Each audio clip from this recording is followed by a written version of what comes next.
to speak to him. Hello, everyone. Thank you for attending the regular council meeting of Tuesday, September 6th, 2022, in person or online.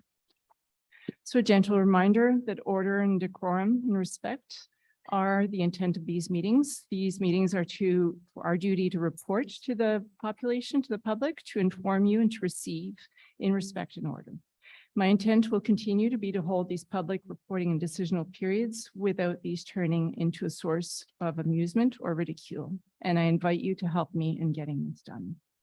On the evolving format of council meetings, on the presentation of local organizations or groups supported by the town, there are none this evening. Anyone interested, please reach out to be on these meetings, either to me or to the front desk at the town hall.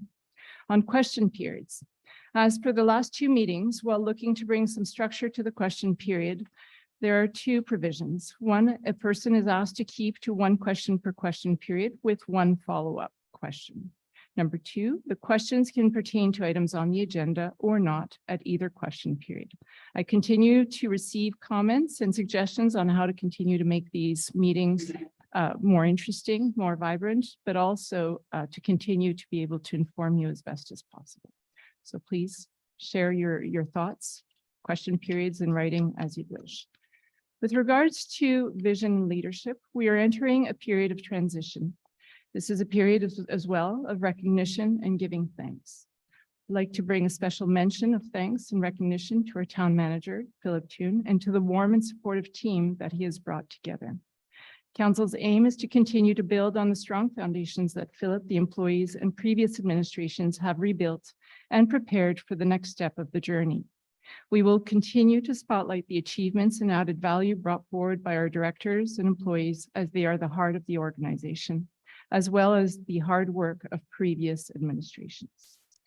Pertaining to items 6.6 and 6.7 on the agenda, there will be a communique that will be published following this meeting. So these two, I heard a whole bunch of papers change. So these are 6.6, termination of employment settlement, and 6.7 is hiring of an interim director general. So again, following this meeting, there will be a public communication published on our town's website and Facebook.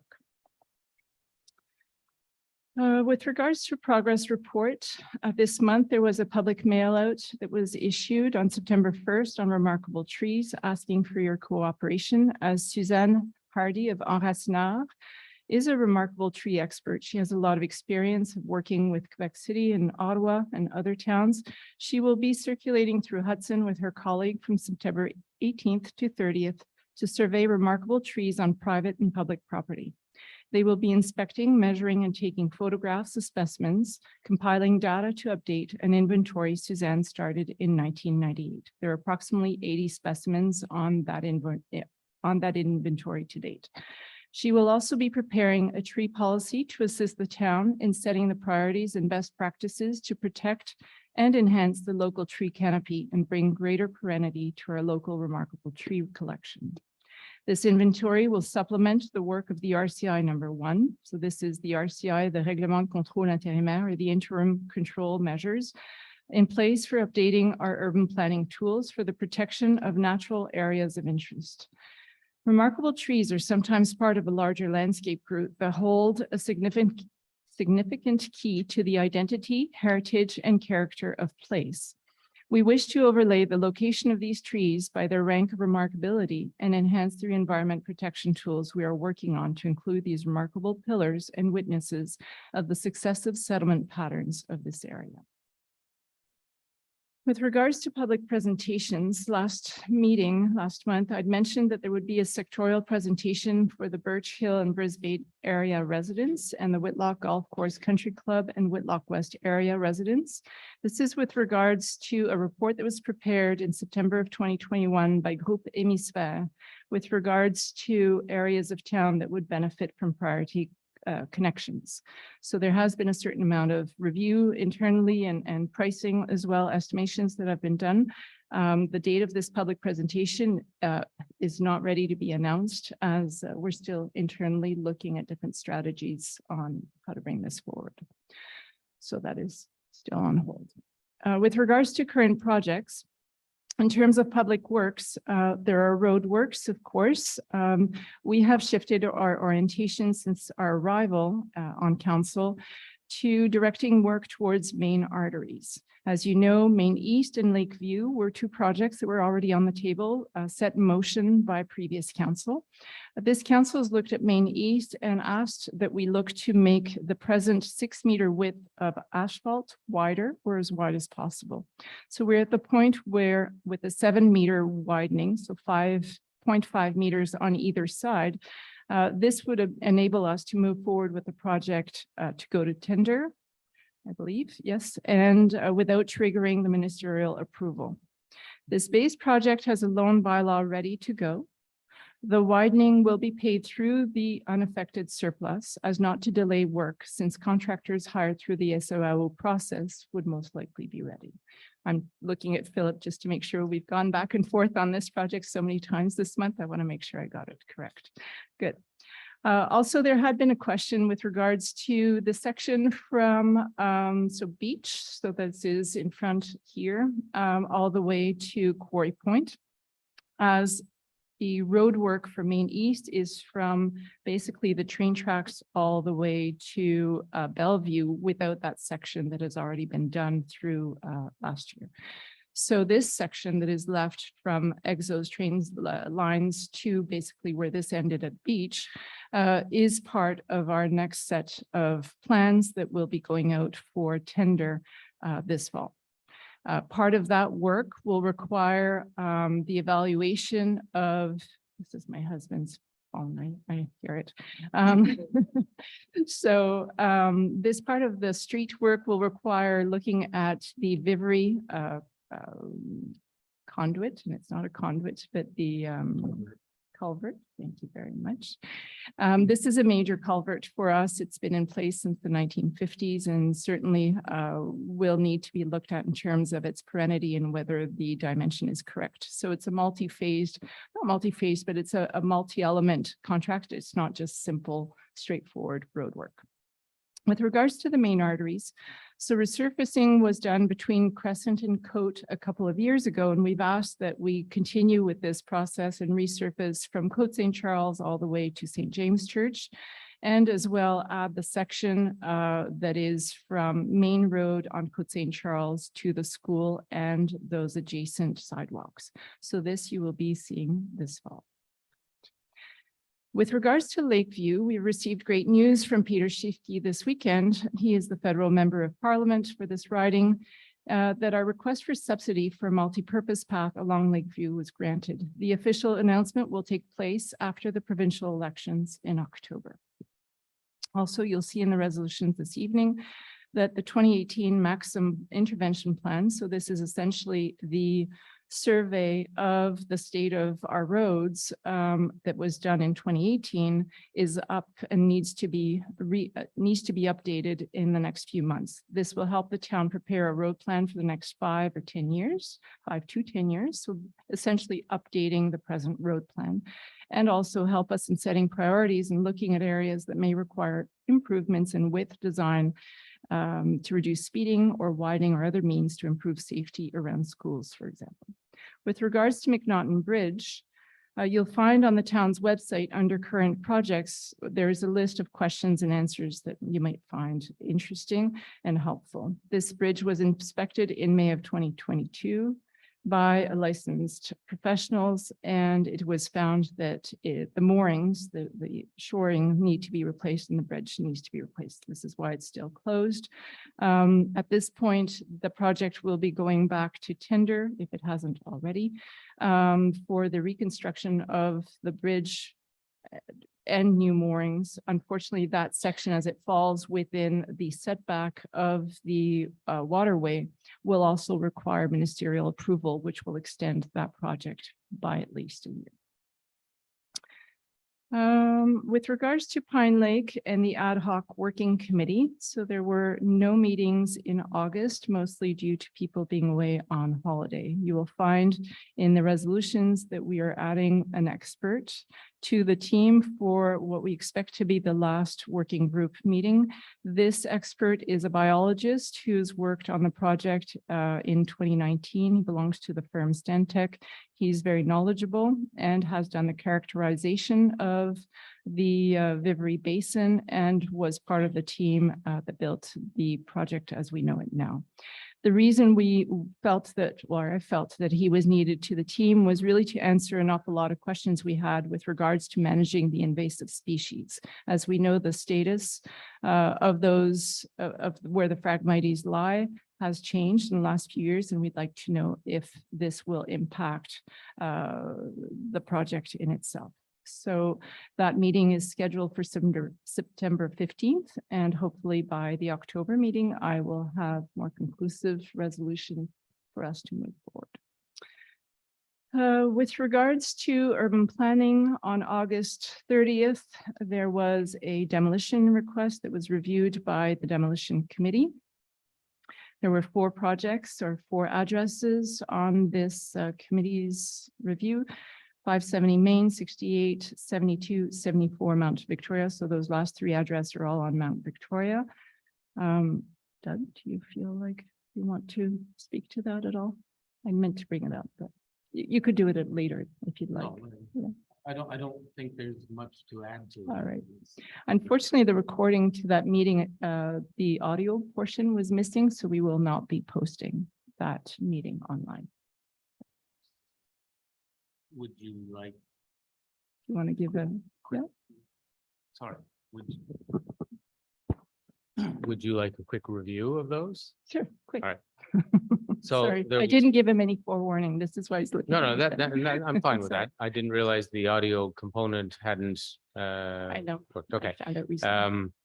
There was one refusal and one, but 3 acceptance or all the ones on Mount Victoria were accepted, and the one at 570 Main. 570 Main Yeah. was very difficult to arrive at a decision, but we had almost an hour-long deliberation. You on really that, did. They really did. in order to give every component of our reflections some time and some air, and for the moment we refused it. The owner has an opportunity to appeal that decision, And any other resident, right? So. and any other as well, Right, but right. in particular, obviously the one who's the most affected. Sure. No, thank you There we for go. that. I will give you a heads up next time. Thank you for that. So a public notice for these files was given on August 15th. The last day to receive the motivated opposition was August 26th. I believe there had been one letter received for one of them. Am I wrong? It was a comment for the committee to consider. It was not an That appeal. guy. So, And it was about the Mount.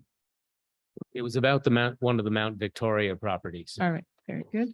And we are presently, now I'm going to look at Melissa. We are presently in the 30-day period following the demolition committee's decision, during which a request for appeal can be Yes. submitted. Merci beaucoup. Okay, so with regards to TPAC, a project-specific working group, Villa Wyman's working group, was created in July of 2022 to provide greater discussion exchange around elements of the project that did not meet the objectives and criteria of the SPAPE. So this is the Site Planning and Architectural Integration Program. Representatives of TPAC Council, a neighboring resident, Villa Wyman's administration and design team were appointed to serve on the group as part of an informal process that does not replace the standard review process where projects situated in a SPAPE sector must be reviewed by TPAC as a whole, and recommendations are made to council as a whole. To date, there have been 2 working meetings, one in July before the construction holiday and one on August 25th. The project has since been resubmitted for a new review by TPAC, and TPAC meets tomorrow evening, September 7th, 2022, for resolution by council at the October council meeting. With regards to progress on the RCI number 1, so this is the interims controls process on environment protection. On August 31st of 2022, I attended a working meeting with Paris Plus. These are the consultants who are helping us on this file, and with the Community Planning Director, Etienne Lavoie, to review the different urban planning tools that are available in the law in ways in which these could specifically be adapted to protect and enhance the natural areas of interest in Hudson. This work will be presented to Council later this month. With regards to preparations for RCI number 2 on heritage and look and feel, I continue to try to look to meet with different elements. We know that we have an inventory that was conducted by Luc Nopen and his students. So Luc Nopen was the chair of heritage at l'Université du Québec à Montréal. And this was done as part of a mandate given by the regional county, so the MRC. At this point, it was a pilot project, and I need to find out how this inventory can then be transcribed into our files. It is 800 fiches, so it's an awful lot of buildings.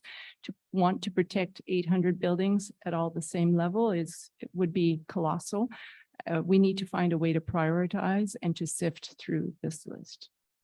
With regards to progress on past resolutions, you'll find this evening that we're at the point where bylaw number 753-2022 that supports the sewer connection assistance program, that we're ready to, we're one step further where eligible owners have until the end of October to confirm their interest. And at this time, we're preparing the file with the first draft and first motion, I would think, of the loan bylaw, correct? Okay, good. Again, multi-step process. It's a little unusual because in this case, it has to be the specific owners that are named in this loan bylaw. With regards to the Environment Committee, Mark Gray has met for the first time with the committee. Do you feel like giving a brief update, or do you want to do that at the beginning of the next section? Up to you. Go. So we had our first Environment Committee meeting for short. We just call it the EC, kind of like the CWG. And it was a great meeting. There was Darren as my co-counsel on it. We had, I think, 10 other citizens, 12, 11 other citizens, a variety of walks of life and professionals. And we went over the list of topics that council had prepared as priorities for the Environment Committee to look into and make recommendations on. And we highlighted 4 real key topics to start our focus on, because they are the bigger, more important files, like the sewage and septic systems throughout the town, to help the town help council with Setting priorities. Yeah, setting priorities as well. Water consumption was another one. And was it septic? Waste management was another big topic to start prioritizing those files.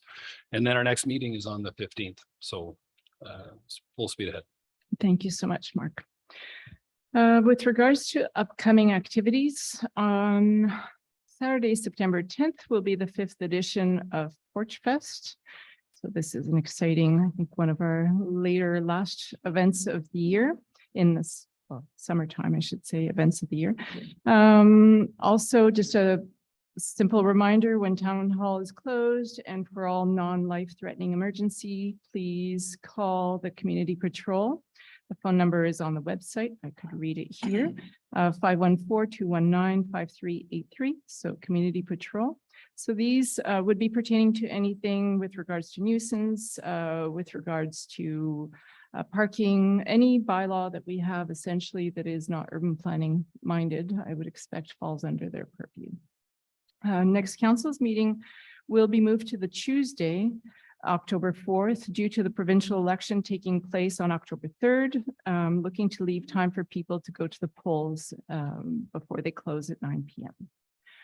Also, with regards to ad hoc meetings with the mayor, so you've heard with regards to Pine Lakes Ad Hoc Committee, but also the monthly Saturday morning coffee with the mayor where we review heritage, look and feel, or any other topic you'd like to bring to the table.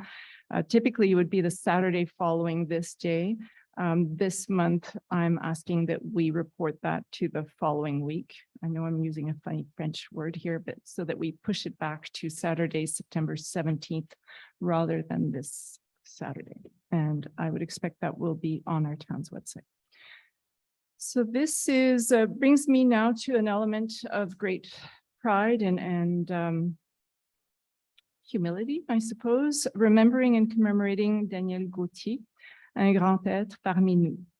As I'd shared with his wife, Mona Awad, my description of Daniel Gauthier would be une belle tête, des idées vives et un cœur profond.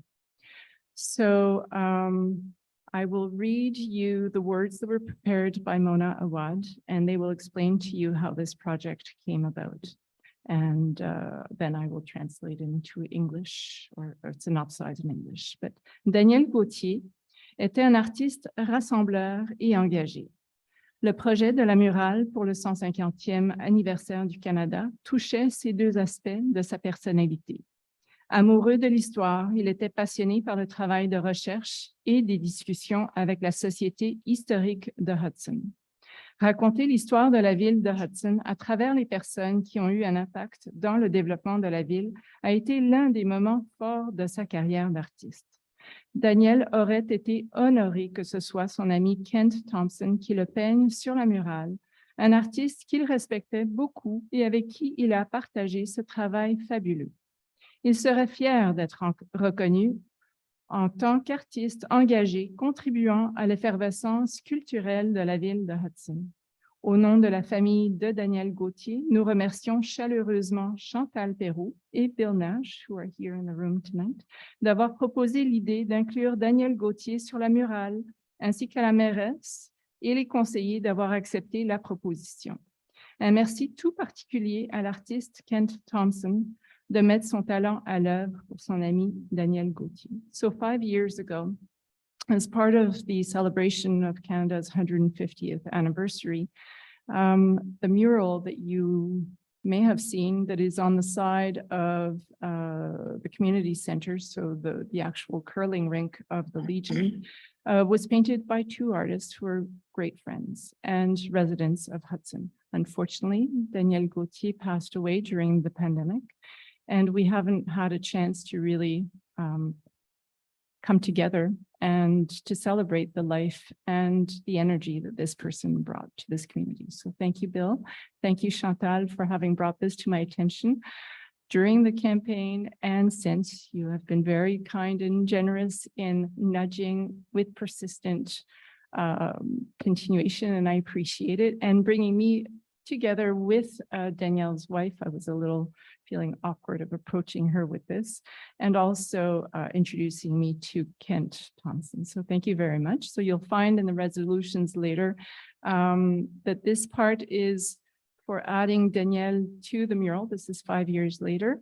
As a first step of commemorating his life, I've also introduced this intention and this interest on our part to the Conseil des Arts et de la Culture de Vaudreuil-Soulanges, and they're very, very excited to put together a commemoration event or a roaming exhibition of Danielle's work, but to really take a pause and to think on how this person enriched our region and came from Hudson. So thank you very much.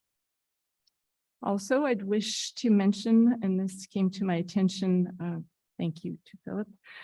I wish to mention the passing of Mr. Hans Carl Muleg on July 17th of 2022. We continue to benefit from this person's great generosity where Jack Layton Park, the cession of the conservation area and public use of Sandy Beach would not have been possible without him.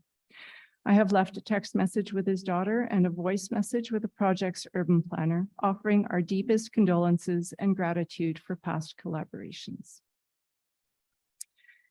And this is it. So now we are moving on to the content of tonight's meeting and the resolutions and the question periods. So moving on to the adoption of the agenda. I believe we have a modification to bring. I need a proposer. Yeah, Mrs. Mayor, I'd like to propose item 4.2 be removed from tonight's agenda as per our meetings earlier today and agreement. with Thank fellow you. Councilors. So do I have a seconder? So Peter made seconds.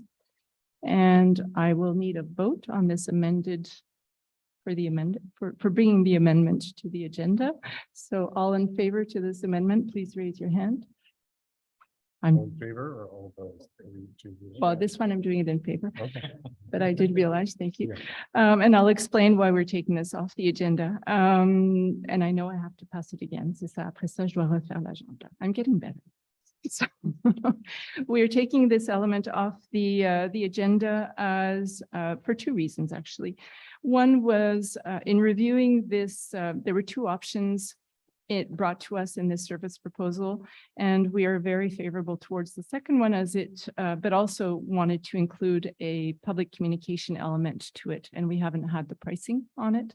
So that for us means that considering as well with the upheaval and the changes that are going on right now, we might as well wait it out and wait for the interim and the permanency to come in and work on this project with us.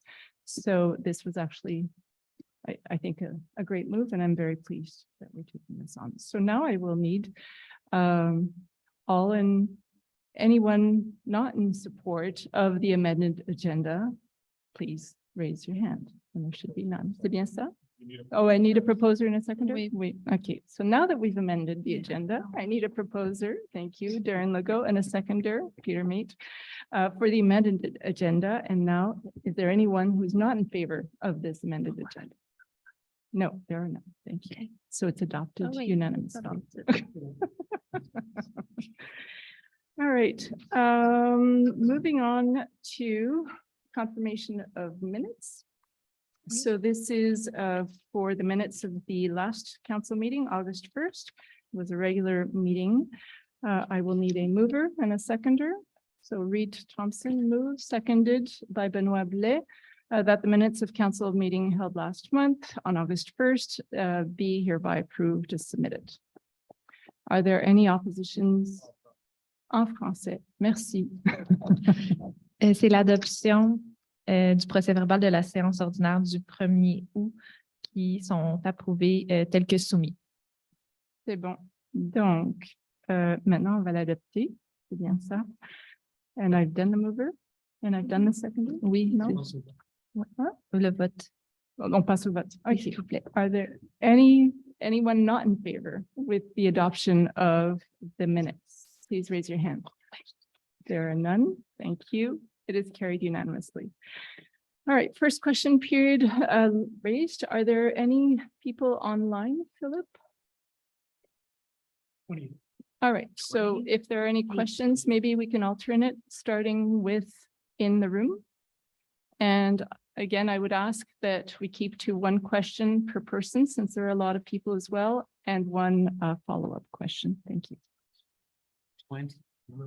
28. Bonjour Chantal. Ça va bien?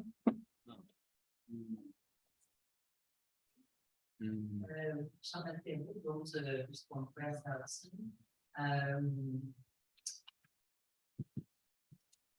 I don't know if I should put it back or Les deux sont bons, vas-y. put it with the occasion preference language. So you know it's new to my record that there's a new young families also, and we also have a lot of grandparents with young that have young grandchildren. And I wonder where the council is in its education to renovate parks for children. You know, so we need that. It is shameful that we have so old installation of the dancing park. So I just wanted to know if we can expect in the near future some project to be put growing to give decent parts for our kids. And that's An excellent question, and Reed's looking at us with his foot tapping like this. I don't think there's a single month, maybe even a single week where I'm not reminded by at least two counselors at this table how much of a priority and it's an emergency at this point. So absolutely, it is on deck. I would say, in terms of planning, there are the bigger elements that I wanted to make sure we would lock them down, but we know that is coming up. So it certainly will be part of the budgeting exercise for 2023. I would expect that at the latest, you would see some movement on that in 2023.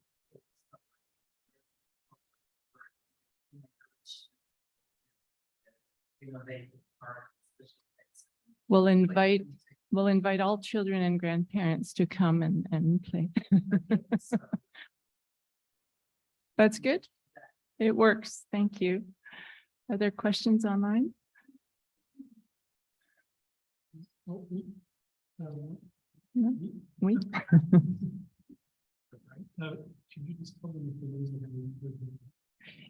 Please raise your hand if you're online, if you would like to ask a question. So there's a little mechanical hand. I forget where on the screen, but you have to, it's on the bottom of the screen. And it says raise hand in English and French. And you have to leave it up until you're done speaking.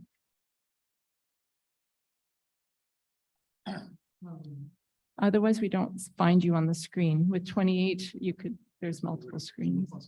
Okay, c'est bon. So please, we'll go to the person in the room, and if those online want to ask a question afterwards, just read. Yes, please.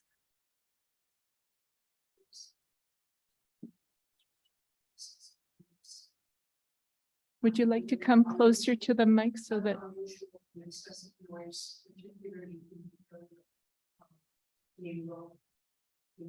Yes. I have gathered documentation and information that I would like to present. It's in writing, and there are several questions that are being asked by my. Okay, would this be a file, Philip, to give to Melissa? So we have our town clerk who is here. So she takes dépôt, c'est ça, hein? Veux-tu expliquer le processus? Oui. Ben, je prends acte que les documents sont déposés en séance. So in English. So she will receive the documents and put in the meeting minutes that they have been received during the meeting. They will be then scanned and kept on file and addressed. She is our lawyer, essentially. She is our town clerk. May we ask what kind of noise? Sure. Did you want to describe the noise?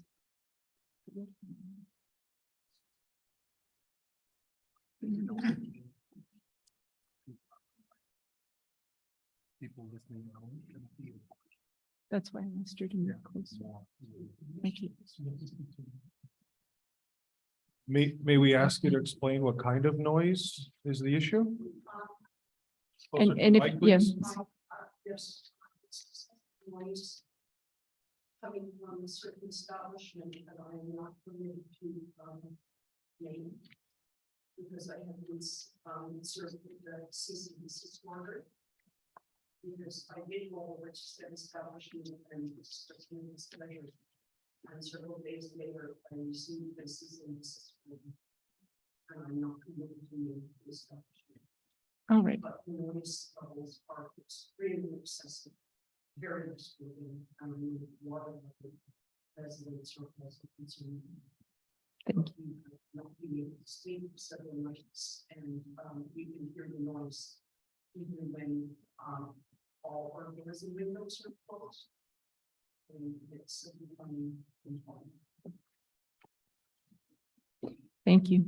As a result, I have had to continue legal counsel. So thank you. Thank you very much. Thank you. Do you want to say something? You don't have to. No, I think it's important to acknowledge the stress that's coming from the situation. In respect of these residents, we won't name the establishment. It's been there for a long, long time and something has changed. And I think that we need to look into this and perhaps try to find some common ground that it doesn't interfere with their quality of life, because that's what our bylaws are in place for. So Well said. thank you for accepting that, and we hear you, and we will, as a town, look to find some common ground on this. I assure you of that, because I've heard it myself. Thank you. Thank you. There's someone online? People online, if you do wish to ask questions, please make sure you leave your hand up. Les gens qui sont en ligne, qui veulent poser des questions, s'il vous plaît, assurez-vous que vous laissez la main levée et bien identifiée. Alors, j'avais George Ellerbeck, mais il n'est plus là. Well, George, if you hear us, raise your hand, and after this next question, we'll take you again. So yes, please go ahead.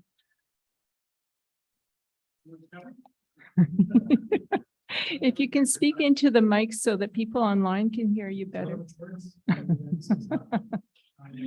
Yeah, I just wanted to say, I'm very pleased that you heard about fixing, doing something with lower main widening. Mhm. Cannot tell you the amount of time that people on that road see bicycles, and and the wheelchair. So mothers carrying babies, and some people with dogs. So we desperately needed to be widened. One of the comments is I did look up expropriation and what can be done and has to be done. And I think you would find a lot of people, because I did stop asking for a little and they would actually do the money back Mm. in the form of some kind of donation rather than take the money, because they have a much vested interest in the rest of us to make that really wider city. So that's just my comment. Thank you. My one question is just a clarification on Pond Lake. Mhm. I love Pond Lake, but the $2 million to fix Pond Lake, it's still going to be great versus just a simple platform. So can you tell me what is the plan on Pond Lake in terms of? Are we? Sorry.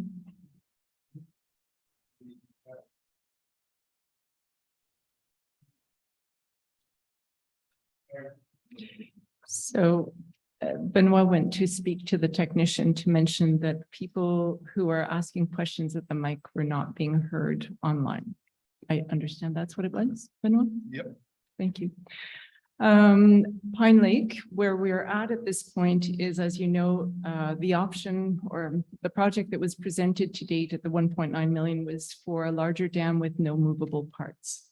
So through the committee's work and review, we understand that it would be possible to have a smaller dam, but with movable parts. What type of movable parts were not there? We're not the designers of this, but we understand that there is that feasibility. So there would be an economy in the volume of concrete to begin with, right? So that's where that is. But now the question becomes the invasive species and the level of, I guess there's a certain amount of erosion on the edges and so on. So we're at that stage, but I think we're in the last leg of it. It looks as though we would be replacing the dam and hopefully either within the same budget, or if we're using that budget, it is to add improvements on the rim. There's a park lane around there on the street side. Because there's two thoughts: you can either build a 100-year-old dam or a dam capable of surviving 100 years, or you could just simply, whatever, fix it up, make a bigger, a simplified version, which would be a lot less expensive. So Right. So this would be for the dam that is there to withstand a higher volume of water and also take into account the increased development upstream and new numbers that are coming out for climate change. So that's part of the resolution. There's two resolutions tonight for Pine Lake. One is for that additional help on the ad hoc committee, and the other one you'll see is to update There was a hydrological study done in 2014 by AMEC, and those numbers need to be updated because they actually give us or give the experts the volume or the quantity of water for that that basin, but also will have an impact on the size of the culverts and so on. So it's mostly for that first culvert, which is Cameron, that it comes into play. So it's to validate the size of the dam and to make sure that the culvert at Cameron is big enough. So that's in the works. That's why we're doing that resolution now, because we know we need it anyway, right? No matter what the actual final design is, we know we need that number for the design. So we're moving ahead with that resolution. I guess the question, whether it's a new dam or is it not just a weird? No, I think it would look similar to the dam that is in place.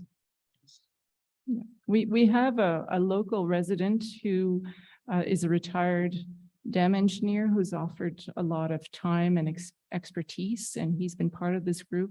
He's been wonderful in demystifying, explaining to us how this works. And we've also had some biologists on this team, so it's been interesting to understand what do they mean by la turbidité, you know, in terms of the quality of the water, what happens when you stop the flow, if the intent is to be as close to natural flow as possible, rather slowing it down, what happens with sedimentation. So it's been a really interesting process. I'm just sorry it's taken longer than I had originally anticipated. Thank you. You're welcome. Are there questions online?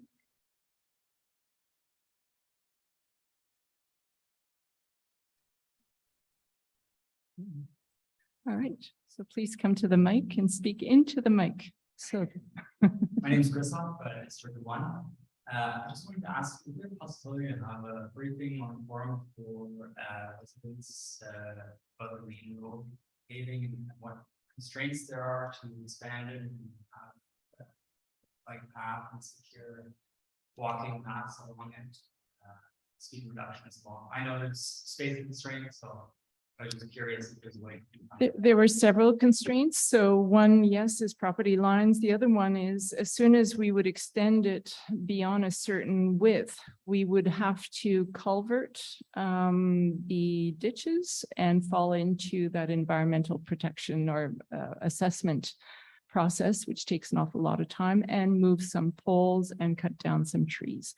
And after review, internal review, the last thing we want is for Main Road to look as wide or like a boulevard, you know, think of Bellevue's widening.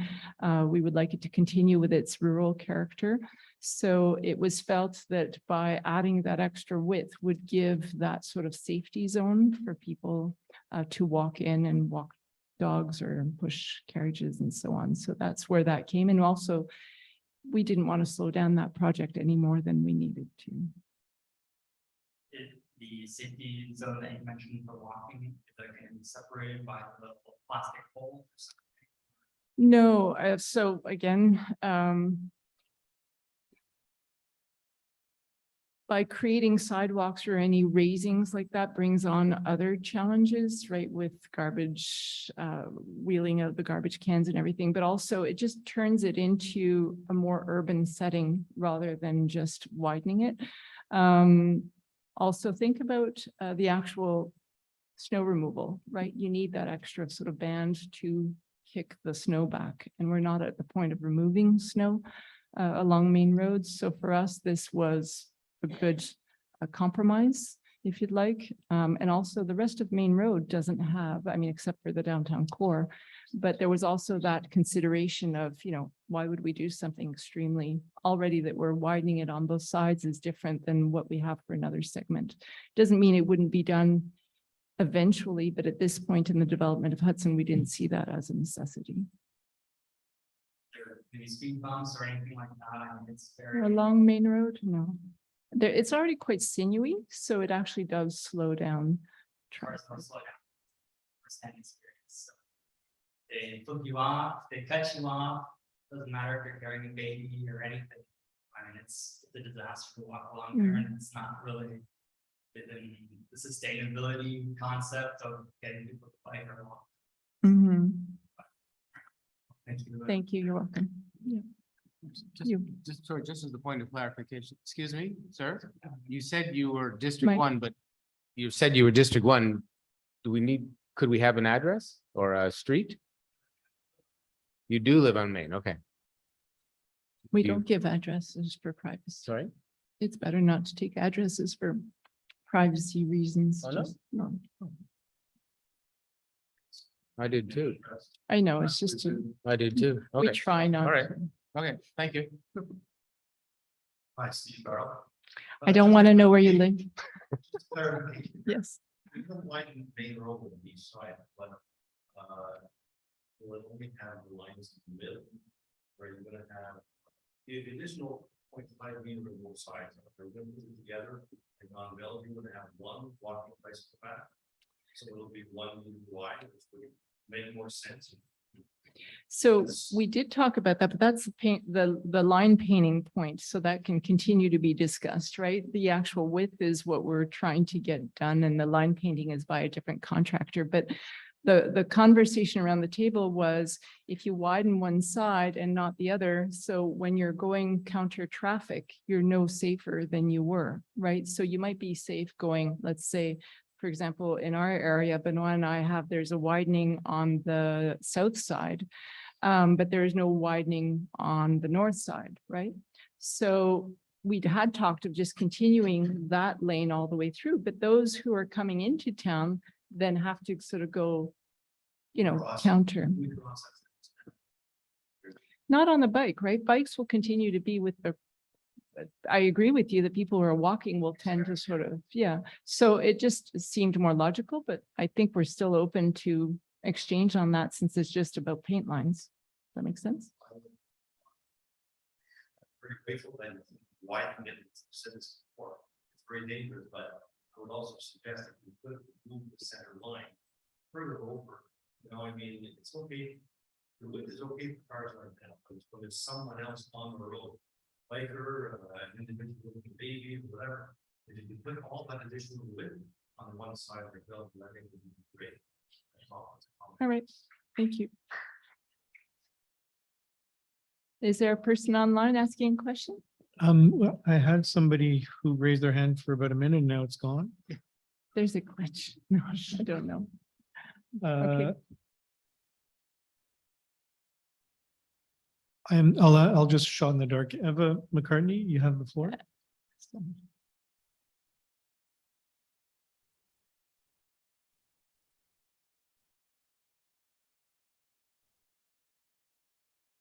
It's not working, Eva. I have a second person. Oh, sorry. Sorry. Yes, please go June ahead. Penny, please go ahead. June, please go ahead. Hi there. It's more than a comment and a question. It seems that from our end of us, way out here in our world, that we can't hear you, the people at the mic, very well. Are you talking about me? You don't? No, hear me? you guys are great. It's the ones that come up to the mic to speak. And I Alright. know Ben tried to take care of that problem, but it's still not very clear. That's helpful. We're looking at the IT person, but it may be a connection or it may be a hard, an equipment, the mic itself. Okay, maybe change the mic. Well, what I'm hearing is when people step up to the mic, they really need to speak into the mic. And I know I hate doing that, but I really encourage you to do that so that June Penny and others can hear you. So Thank- please be brave. Thank you. Thanks. Right, Louise. So I've noticed that the facade of the new well, I've been riding over time the last couple of years, whenever the well is done, I don't remember now. It's always gushing out some water, there's always water in the ditch. But the sun, there was none. And I'm just wondering if we have taken out the well, the pressure in the well, to see if somehow the water level is dropping in that well, because that is our main well for the town of Hudson. So when back today, there's been a lot of rain, and there's a bit of water that's coming out of the facade again, but for months, there's nothing. Okay, I will have Ian take a look. Thank you, So Louise. getting from upstream a little. And if there's a little bit of gravel that you could throw, I know on Cameron, we dug out the ditches, which is nice. And Cameron's dangerous to walk on, so maybe we can throw a little bit of gravel on the side so that we can walk there rather than mud. I think that's a great suggestion. We're passing it on. Thank you. Oh, Eva, I hear your voice. Are you able to hear me? Yes, perfectly. Okay, awesome. My question is slightly similar to the person before Louise. It was regarding regarding widening the main road slightly and having the spaces on both sides. And I also was questioning the possibility of having it on one side, because if that was the case, would that be wide enough to consider it a bike lane where you could put the plastic barriers, because that would really improve the safety, whether it's walkers or cyclists. And usually these people yield to one another when they're passing, but it does offer a little bit more protection than just the flow of traffic and hoping that they don't cross over the line. It's, I think the more we hear the comments, the more interesting and interested we'll become. I think we were trying to accommodate both directions of traffic, but I feel that the comments were pretty even around the table, but certainly this helps, right? For us to relook it, but it's just a question of painting lines. After that purchase of the bollards, we have a lot of bollards already. Do we want to add them the full length? What is the length? Benoit knows the length, 1.9?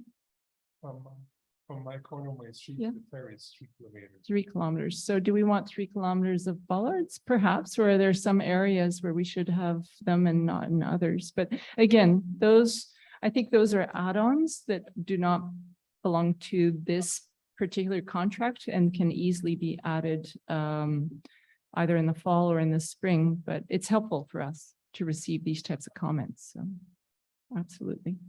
That's great. And it's great news that we are going to have a little bit more space there. It's very helpful and more safe. And to just add to June's comments, it does not appear to be a sound of a problem with people not speaking loud enough. It does sound like there's an issue with the audio for those in the audience at the community center. It's garbled and very low, and we're having a hard time hearing it online. So only from the question askers? Yes. Okay. Yeah, I suspect it's the mic or something, because it's usually not this hard to understand and hear. All right. Well, we'll encourage them to speak louder. Thank you. Thank you very much. Oh, Jim Duff. I could, that would be so. Jim Duff, 127 Charleswood. Woo. I want to go back to one of your original comments and concerning the demolition committee hearing on August the 30th. I joined the meeting. I wasn't able to hear anything. I couldn't communicate with anybody to tell you I couldn't hear anything. And it was only after the fact that I realized that nobody could hear anything. I thought it was my end.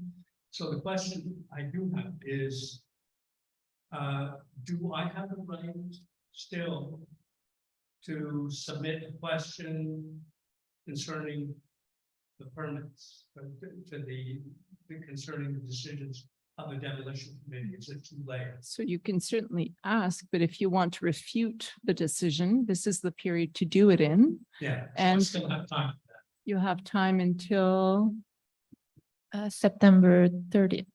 It's 30 days from the decision. It Oh. was so you could- Oh. et la procédure?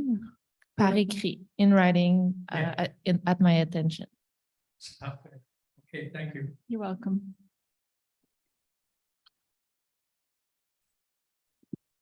Gary Waxman, go ahead. All right, go ahead. Can you hear me? Yes, we can. Okay, because I've been trying to raise my hand, lower my hand.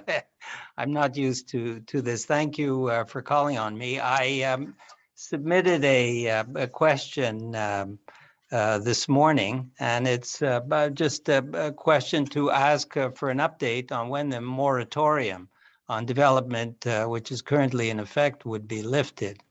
Wonder Thank if you you for reminding me. Yes, I saw your email come by, but I didn't print it up. Your question was as to when, and this is for the present interim control measures. So 1 or 2 meetings ago, I'd already mentioned that we would be extending that period. So we had intended originally on lifting it in the fall, which could have gone as far as December, but considering several elements, I would say more the interest of additional information that we're looking to go and get, but also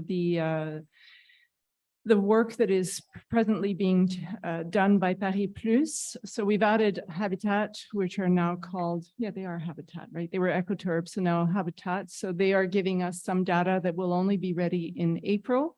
Paris Plus has a second part of their mandate that will be starting, I would think, in October. And so all of this should actually culminate for a release, I hope, I would say May, if we're safe. But again, that timeline needs to be confirmed, and I will ask that we update as well that timeline on the website. So I noticed this weekend that we're still showing that first step that was completed and not the second step. Does that answer? Yes, would that mean that no plans could be submitted for any consideration prior to that time? No subdivisions are receivable during that period, but yeah, otherwise that's- construction are going on as long as you front a road that exists and your lot was buildable to begin with. You just have some more restrictions with regards to trees. Was there something else? There's more requirements with regards to tree protection at this time on those constructible lots, but there are lots presently under construction. I can name a few in, well, there's some in Willowbrook and in Hudson Valleys. So they're business as usual, plus or minus some trees. Plus or minus some trees. So I'm just trying to, so if there are any subdivisions or any plans to develop on land, those would not be entertained at all. Is that my understanding, what you said? That is correct. And there is also a similar freeze that is in en vigueur, that is in play at this time at the metropolitan level, and the areas are pretty much the same. They're covering similar territory than we are. So even if we were to release, there still would be restrictions at the metropolitan level as well. Mm-hmm. I see. And so we're aiming at next spring. Is that what you're saying, Madam Mayor? Yes, that's what I'm aiming for. Okay. Thank you very much. You're welcome. Did that raise another question? I have somebody who wants to go for a second round. Are we doing? Could they wait to the second question period? I think we have a long agenda, and if that's all right. Since I have this rule in play that is 1 question per person with 1 follow-up, ideally it's a follow-up to a question that you've just asked. I hope that's all right. So we'll- To the second question period, please. right now? That person? Yeah. To the end of the meeting. Thank you. I hope it's not June. Is it June? It is June. I'm sorry, June. All right. So moving forward with section 3, urban planning and environment. So item 3.1. Je vais me souvenir du français cette fois-ci. Awarding of contract. This is a loan of personnel by Infrastructel Inc. Whereas there's a shortage of manpower in the urban planning field and the lack of personnel within the urban planning division. This resolution is for additional assistance, where this would be service offered. There was a service offer received on August 15th of 2022 for the loan of this personnel from this company at the hourly rate of $75 per hour before taxes and transportation costs. So this resolution would be to approve the awarding of the contract to Infrastructel Inc. for the loan of their personnel for the urban planning inspections and permit issuance for up to 275 hours, representing an expense of $20,625 before taxes and transportation costs. which will be charged at the rate of 62 cents per kilometer for a maximum of $2,000. So this again is to counter the fact that we have a shortage of personnel in that department at this time, and we want to keep up inspections of projects and not fall behind as we had in the past. And also, we want to appoint Eve Levac-Noiseux as the authority having jurisdiction. She caught me at it. I hadn't turned the page. So yes, thank you. So this is to appoint a specific person from that firm as the authority having jurisdiction for the application of bylaws, and also any other existing or future employee of Infrastructure that would be replacing this person, Eve Levac-Noiseux. So, merci, Mélissa. Pas de problème. Donc, 3.1, il s'agit d'un octroi de contrat pour prêt de personnel. Donc, compte tenu de la pénurie de main-d'œuvre et du manque de personnel actuellement à la division de l'urbanisme, de l'aide supplémentaire est nécessaire. Donc, une offre de service pour prêt de personnel nous a été soumise, spécifiquement pour les services d'inspection et d'émission de permis. Donc, ça se ferait à un taux horaire de 75 de l'heure. Donc, la résolution vise à approuver l'octroi du contrat à Infrastructurel Inc. pour 275 heures, soit une dépense de 20 625 avant taxes et des frais de transport qui seront facturés au taux de 62 sous le kilomètre pour un maximum de 2000.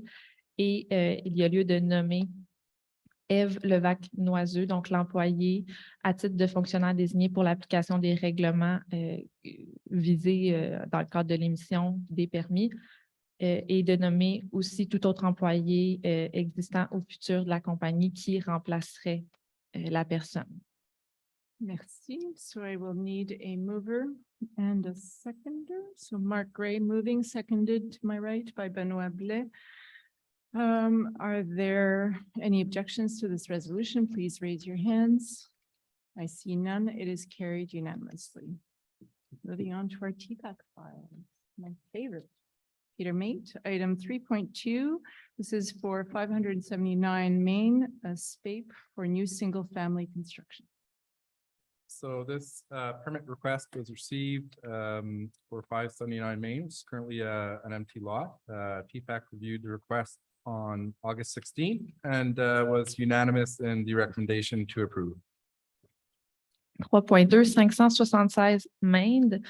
C'est une demande de permis pour une nouvelle construction unifamiliale sur le 579 Main. Le règlement sur les plans d'implantation et d'intégration architecturale PIA s'applique. Donc, le comité consultatif d'urbanisme a traité le dossier et sa recommandation est unanime à l'effet d'approuver la demande de permis. I will need a mover and a seconder. So Peter Mate moves, seconded by Reed Thompson. Are there any objections to this resolution? Please raise your hand. There are none. It is carried unanimously. Item 3.3, 911 Main for SPAPE addition. So 3.3 is an addition to 911 Main. PPAC reviewed it at the August 16th meeting and came to the unanimous recommendation to refuse the request. The summary of the criteria supporting the refusal is to the objective to preserve the architectural character of the buildings of interest during expansion works is not fulfilled. To ensure that the architectural elements respect the architectural character of the building is not fulfilled. 3.3, 911 Main. Il s'agit d'une demande de permis pour un agrandissement.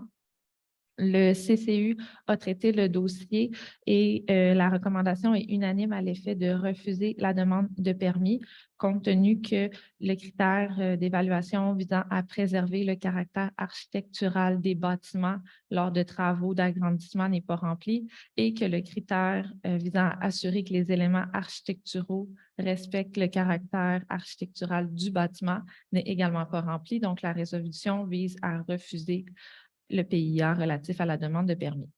Merci, Melissa. I need a mover for this. So Peter Mate and seconder for this, Reed Thompson. Anyone not in favor of this resolution, please raise your hand. There are none. It is carried unanimously. Item 3.4, 77 Pine for SPAPE major renovation. So this is a permit request for major renovation works at 77 Pine. It was also reviewed at the August 16th TPAC meeting. TPAC had the unanimous recommendation to refuse the permit request. The summary of the criteria supporting the refusal is to comply with the building-specific architectural characteristics during work, along with its specific and overall characteristics is not fulfilled, to prioritize work that aims to return the building to its original character is not fulfilled, and to prioritize work that aims to return it to its original state if renovations have already altered the building's original character is not fulfilled. 3.4, 77 Pine. Il s'agit d'une demande de permis pour rénovation majeure. Le CCU a traité le dossier et sa recommandation est unanime de refuser le PIA. Donc, les critères non remplis sont ceux visant à respecter lors d'intervention les caractéristiques propres à l'architecture du bâtiment, le critère visant à privilégier des travaux qui visent à redonner au bâtiment son caractère d'origine et le critère d'évaluation visant à privilégier des travaux visant le retour à l'état original si des rénovations ont déjà altéré le caractère original. Donc, la résolution propose de refuser le PIA au 77 Pine. Merci, Melissa. Do I have a mover for this resolution? Doug Smith, seconded by Reed Thompson. Are there any objections to this resolution? Please raise your hand. There are none. It is carried unanimously. Moving on, so those were the TPAC files. Well done. Thank you, Peter.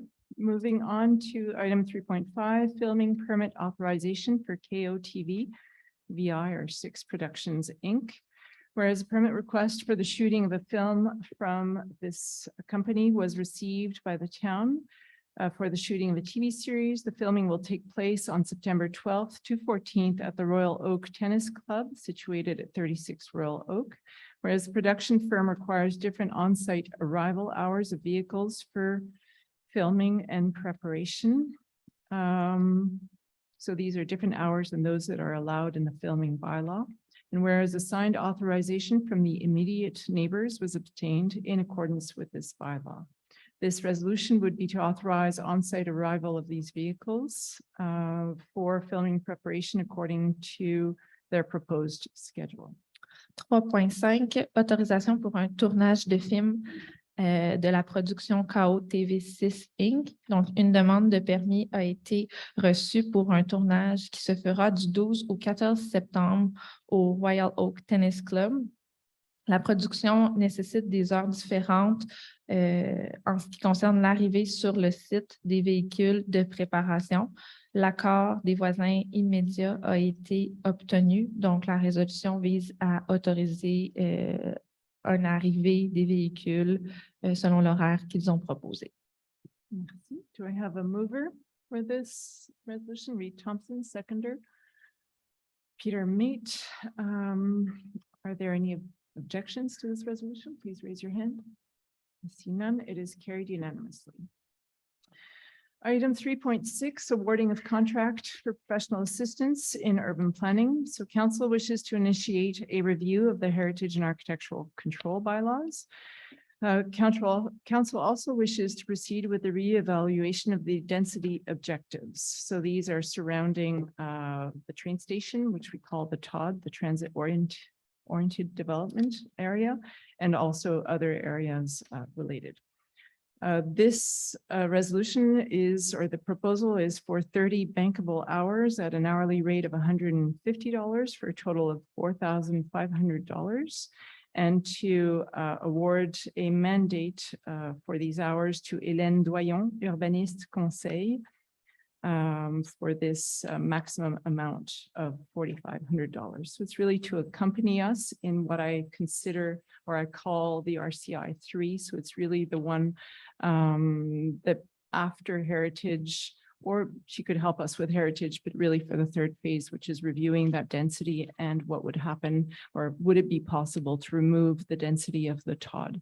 Hélène Doyon is an urbanist who works with the MRC, with the Couronne Sud, and she's had very good results with files with the CMM, and I look forward to working with her. 3.6, octroi de contrat assistance professionnelle en urbanisme. Donc, le conseil souhaite amorcer une refonte des règlements de contrôle du patrimoine et de l'architecture et il souhaite également procéder à une réévaluation des objectifs de densité. Donc, la proposition vise une banque de 30 heures à un taux horaire de 150 $ de l'heure. Donc, la résolution vise à octroyer un mandat de consultation à Hélène Doyon, urbaniste, conseil Inc., au terme de l'offre de services reçue pour un montant de 4 500 avant taxe. Merci beaucoup.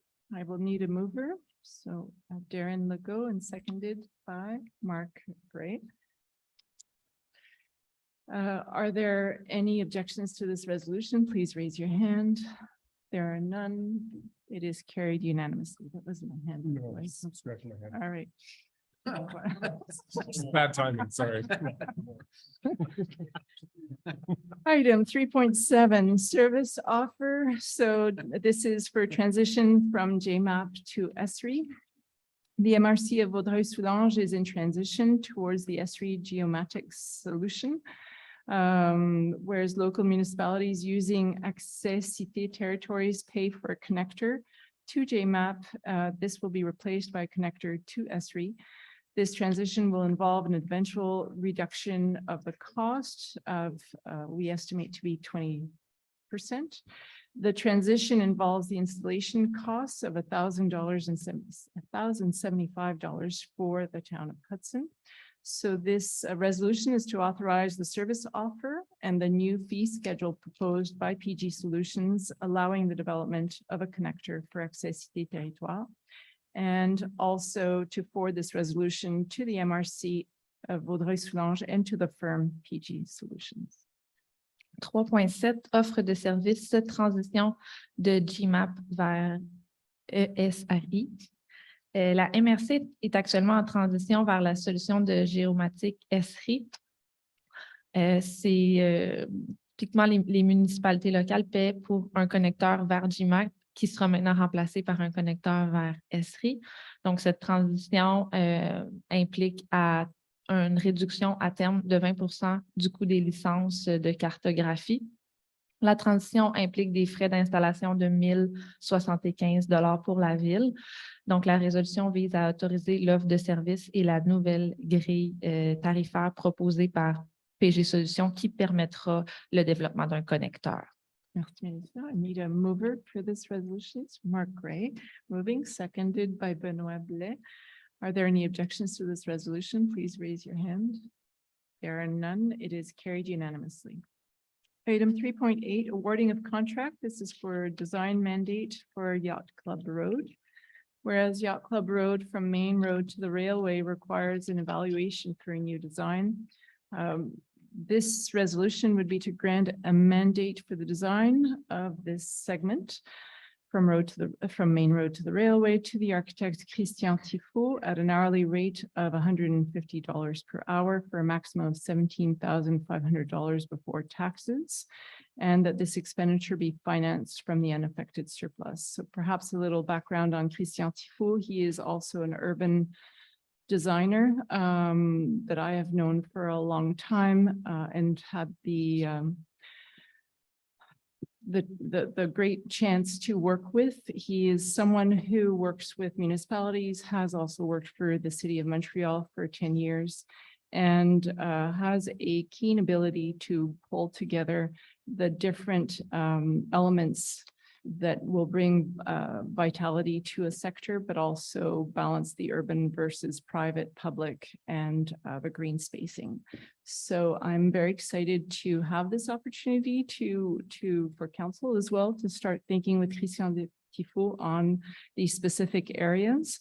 As you've seen on Yacht Club Road, the storage area has encroached and then retracted and then encroached again. So this is really to look at how can we work with the commercial owners and work at a solution that is viable for both and bring some structure, some elegance to that area of town that is essentially our central park in town. So I think that the dynamics there will be very interesting. And the owners had received a letter in the spring to basically signal to them, this is a situation that has been tolerated for a certain amount of time. We're giving you a year's grace, and we would like you to come to the design table with us to find a collaborative solution on this. In Montreal, when there is occupation of public area, typically that would be at a cost, right? And not just sort of free space for storage that other commerces don't have. Je m'attends pas à ce que tu traduises tout ce que j'ai dit là. Tu as juste à t'en tenir à la résolution.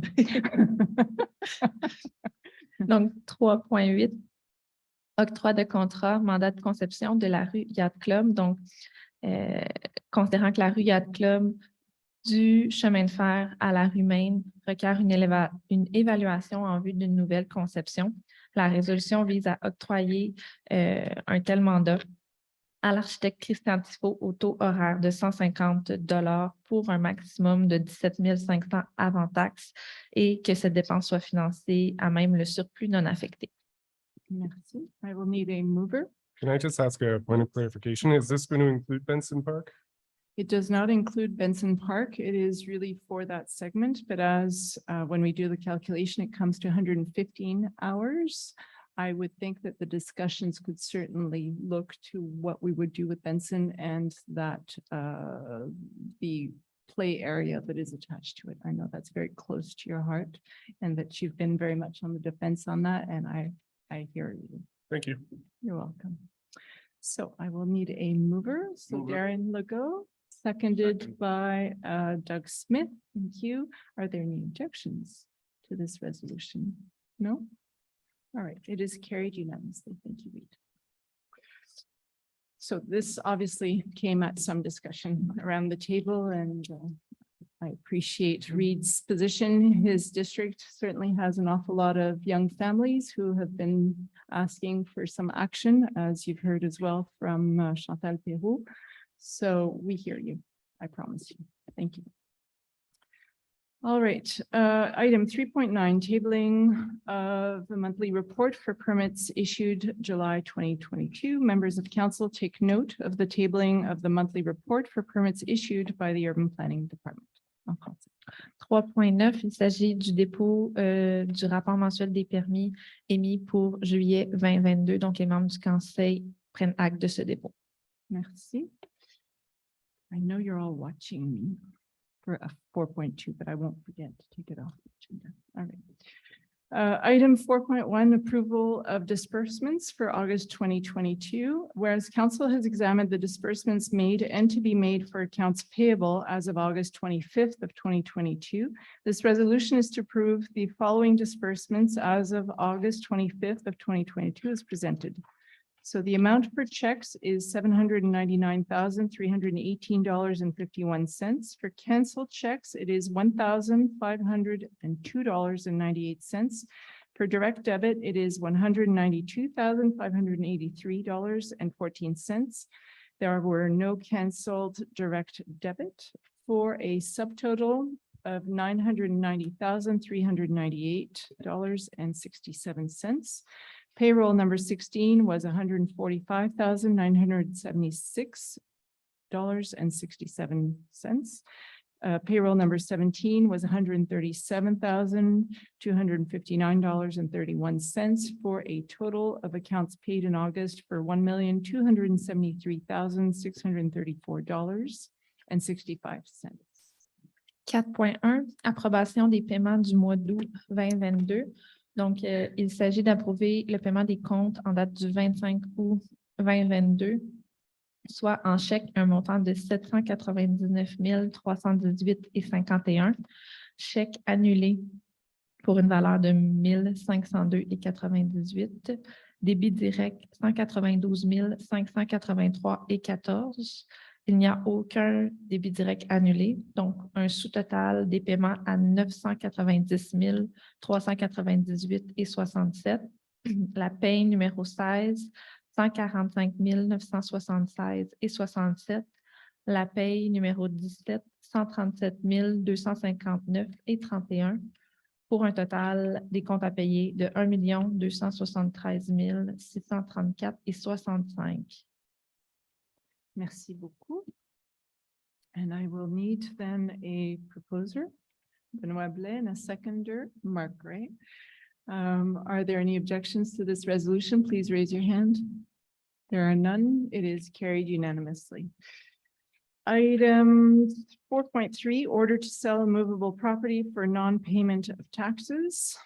Whereas, according to the Section 512 of Cities and Towns Act, the town may order the town clerk to sell an immovable for non-payment of municipal taxes for public auction. This is after taking into consideration the statement produced by the treasurer in accordance with the Section 511. So there's a process that follows this. Whereas the treasurer's statement of delinquent accounts for non-payment of taxes was tabled at the meeting of July 4th of 2022. This resolution would be to order the town clerk to hold a public auction of the buildings for non-payment of municipal taxes, all according to the list attached to this resolution. And that the sale be held on October 17th, 2022 at 11 a.m. here at this community center. And to authorize the treasurer to exclude from the sale the properties whose taxes and fees due have been paid prior to the day of the auction, to designate the treasurer, or failing that, the director general, to bid on and acquire on behalf of the town one or more immovables to be sold at the time of such sale, and to authorize the town clerk to sign all deeds and documents relating to the sale. 4.3, ordonnance de vendre les immeubles pour défaut de paiement de taxes. Donc, considérant que l'article 512 de la loi et Cités et Villes prévoit que la Ville peut ordonner au greffier la vente d'immeubles pour non-paiement de taxes sous forme d'enchère publique, considérant que préalablement à ceci, le trésorier a fait un dépôt des comptes en souffrance à la séance du 4 juillet 2022, la résolution vise à ordonner à la greffière de procéder à la tenue d'une vente à l'enchère publique des immeubles pour défaut de paiement de taxes selon la liste jointe à la présente résolution, que cette vente ait lieu le 17 octobre prochain à 11 h au centre communautaire, d'autoriser le trésorier à exclure de la vente les immeubles dont les taxes et frais dus auront été payés avant le jour de l'adjudication, de désigner le trésorier ou à défaut, le directeur général pour enchérir et acquérir au nom de la Ville un ou des immeubles et d'autoriser la greffière à signer tous les actes et documents relatifs à cette vente. Il y a combien de propriétés sur la liste? Il y en a 6. Et le montant total? Un Je suis instant. désolée. Non, ça va. Je m'attends à ce que monsieur doive me poser la question. 53 000 dus. Par contre, les taxes de 2022 sont inclus là-dedans et représentent 16 000. Okay. C'est bon, merci. I will need a mover and Mark Gray and a seconder for this, Peter Mate. Are there any objections to this resolution? Please raise your hand. There are none. C'est bon. On passe à l'item 4.4, financial support for Hudson Auto Show. Now, whereas the town support for the use of the public space for the event, and the town wishes to support the event by way of sponsorship, this resolution would be to grant the sum of $3,000 without taxes in favor of Joseph Elettre as a sponsorship in support of the Hudson Auto Show. 4.4, appui financier à Hudson Auto Show. Donc, la Ville appuie le Hudson Auto Show, notamment quant à l'usage de la place publique, mais a également la volonté d'appuyer l'événement par voie de commandite. Donc, la résolution vise à octroyer une somme de 3 000 $ sans taxe en faveur de Joseph Elettre à titre de commandite en appui du Hudson Auto Show. Merci. Monsieur Blais, avez-vous une question?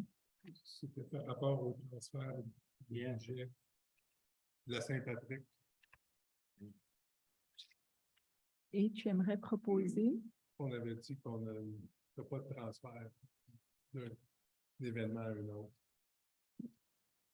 Est-ce que ça cause un problème? On ne l'a pas encore adopté, c'est pour ça que je pose la Oui, question. on peut le modifier, c'est pas On de peut le trouble. À ce moment-là, je vous proposerai la façon la plus facile, sans vérifier les états financiers, ça serait de prendre du surplus. Du surplus, c'est bon. Ça te convient, Benoît? Tout le monde? Everybody? You okay with that? All right. I will need then a mover. Ah, tu veux le faire en français? Oui. Non? Non, tu l'as j'ai fait en français. OK, c'est bon. C'est fait. Donc, mover is Peter Mate. Seconder is Darren Legault. Sorry. Are there any objections to this resolution? You still have an objection? Parfait. Donc, c'est adopté à la majorité? Oui, c'est ça. Bon, voilà. Item 4.5, awarding of contract, Demarcom Commercial Analysis. We received, considering the offer of services from the firm Demarcom dated August 22nd. Whereas the offer includes a commercial analysis of the town wishes to improve its commercial offer, and this analysis will be useful for strategic planning and more. Obviously, it's also related to the look and feel and also to the density question in the village core. So it's actually a step one to what will be coming in 2023 and 2024. So this resolution is to award the mandate mentioned in the tender dated of August 22nd to Demarcom in the amount of $12,200 before taxes, and that this expense be financed from the unassigned surplus. En français. 4.5, octroi de contrat de Marcom, analyse commerciale. Donc, considérant que la ville désire améliorer son offre commerciale et qu'une analyse serait utile en termes de planification stratégique, la résolution vise à octroyer un mandat à la firme de Marcom tel que présenté dans l'offre de service du 22 août 2022 pour un montant de 12 200 $ avant taxe et que cette dépense soit financée à même le surplus. Merci. Do I have a mover? Oh, Peter Mate, and a seconder, Reed Thompson. Are there any objections to this resolution? Please raise your hand. I see none. It is carried unanimously. Demarcom, so trying to remember his first name. Anyway, this man has worked with Dev at the regional level and supplied a lot of the data that they work for.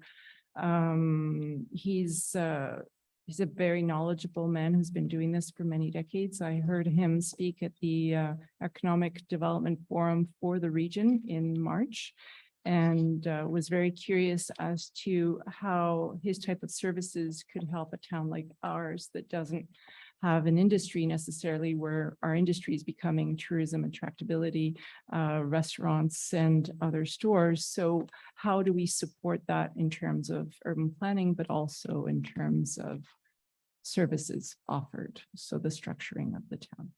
And so his mandate will take about 8 weeks. So it's a very short mandate. It may lead to another mandate after this, but for now, this is to give us a portrait. All right, moving to item 4.6, addition of Daniel Gautier's portrait to the community center mural. So this was in relation to the reading and the explanation I gave at the start of the meeting. So whereas the artist Daniel Gautier unfortunately passed away in 2021, whereas Kent Thompson proposes to add the image of Daniel Gautier to the mural along the exterior wall of the community center.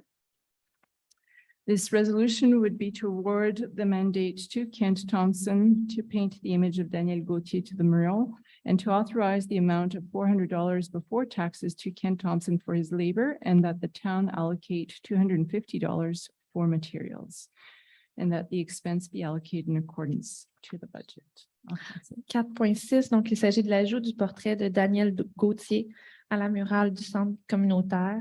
Donc, considérant le décès de l'artiste Daniel Gautier en 2021, considérant que Ken Thompson propose d'ajouter l'image ou le portrait plutôt de Daniel Gautier à la peinture le long du mur du centre communautaire. Cette résolution vise à octroyer le mandat de peindre le portrait de Daniel Gauthier à Kent Thompson et d'autoriser un montant de 400 $ avant taxe en faveur de Kent Thompson et que la ville fournisse 250 $ en matériaux. Merci. Do I have a mover? Oh, sorry. Darren Legault moved, seconded by Reed Thompson. I'm sorry. His hand. It's okay. Um, deal. it is well, and we're very fortunate to have this artist and that he's available, and we're very honored. So thank you. Are there any objections to this resolution? Please raise your hand. There are none. It is carried unanimously. All right, item 4.7. This is for support from a request for financial assistance from the Mont et Vallon à Cheval Club to conduct large animal rescue training. Mont et Vallon à Cheval is a club dedicated to the promotion of equestrian sports in the Vaudreuil-Soulanges region. Whereas this club is organizing a training session for firefighters for the rescue of large animals. This will be held at Coteau du Lac in October. Considering that the interventions with large animals is a stressful situation, involves risks for the health and safety of firefighters as well as responders. This resolution is to support Mont et Vallon à Cheval in the organization of a training session, and in terms of financial support to be in the amount of $500, and that this expenditure be allocated in accordance to the budget. 4.7, appui, demande d'aide financière du club Mont et Vallon à Cheval pour la conduite d'une formation en sauvetage de grands animaux. Donc, Mont et Vallon à Cheval est un club dédié à la promotion de sports équestres dans la région de Vaudreuil-Soulanges et organise une formation offerte aux pompiers pour le sauvetage de grands animaux, compte tenu que les interventions auprès de grands animaux en situation de stress comportent des risques pour la santé et la sécurité des pompiers impliqués. Donc, la résolution vise à appuyer Mont et Vallon dans le cadre de l'organisation d'une telle formation et que cet appui financier soit d'un montant de 500 $. Merci. Do I have a mover for this resolution? Reed Thompson, seconder, Peter Mate. Are there any objections to this resolution? There are none. It is moved or carried unanimously. Why are you laughing, Doug? Okay. Item 4.9, PG Solutions Annual Fee Increase Agreement, whereas the annual computer maintenance and support contract with PG Solution, Inc. includes an annual increase clause. This resolution is to enter into the new agreement negotiated by the treasurer at 3% instead of the proposed 4% per year for the next 3 years, beginning January 1st of 2023. 4.8, entente d'augmentation des frais annuels de PG Solutions. Donc, le contrat d'entretien et de soutien informatique annuel avec PG Solutions comprend une clause d'augmentation annuelle. Donc, cette résolution vise à entériner la nouvelle entente négociée par le trésorier à 3% au lieu du 4% proposé par le fournisseur par année pour les 3 prochaines années, débutant le 1er janvier 2023. Merci. Do I have a mover for this resolution? Mark Gray, seconder. Benoit Blais. Are there any objections to this resolution? Please raise your hand. I see none. It is carried unanimously. Moving to the section, Town Clerk, Melissa's favorite section. Item 5.1, authorization to sign renewal of the agreement concerning local work in water courses and debt collections. So this is just a standard resolution that belongs to the MRC's sort of purview. So this is whereas even in the MRC has exclusive jurisdiction over regional waterways, whereas it is necessary to conclude a framework agreement for the management of the execution of certain works of a local nature that the local municipalities wish to carry out at their expense, whereas it is necessary to conclude an agreement for the recovery of debts resulting from the work carried out by the MRC in application of sections 104 and 105 of the Municipal Powers Act. This resolution is to authorize the town clerk to sign for and on behalf of the town of Hudson, the framework agreement concerning local work in waterways and debt collection with the MRC de Vaudreuil-Soulanges. 5.1, autorisation de signature d'un renouvellement de l'entente cadre concernant les travaux à caractère local dans les cours d'eau et le recouvrement de créances.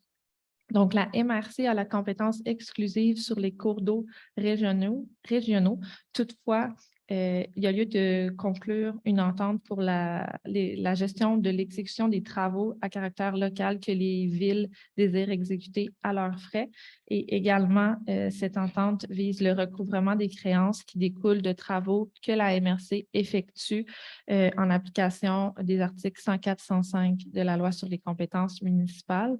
Donc, la résolution vise à autoriser la greffière à signer pour et au nom de la ville une telle entente qui est en fait un renouvellement. Merci beaucoup. Je n'avais pas mentionné que c'était un renouvellement, so it's a renewal of an existing agreement. All right, I need a mover. Mark Gray and a seconder, Benoit Blais. Are there any objections to this resolution? Please raise your hand. I see none. You're tempted, huh? Okay, it's carried unanimously. We're being jokers, sorry. Long meeting. Moving on to item 5.2, access to information and protection of individual information committee. So this is for the appointment of members to this committee. Whereas section 8.1 of the Act respecting access provides that an access to information and the protection of personal information committee is in charge of supporting the public body in fulfilling its responsibilities under the Act. This resolution is to appoint the Access to Information and Privacy Committee, the persons occupying the following positions, one being the town clerk, and second being the human resources coordinator. So I'll perhaps explain that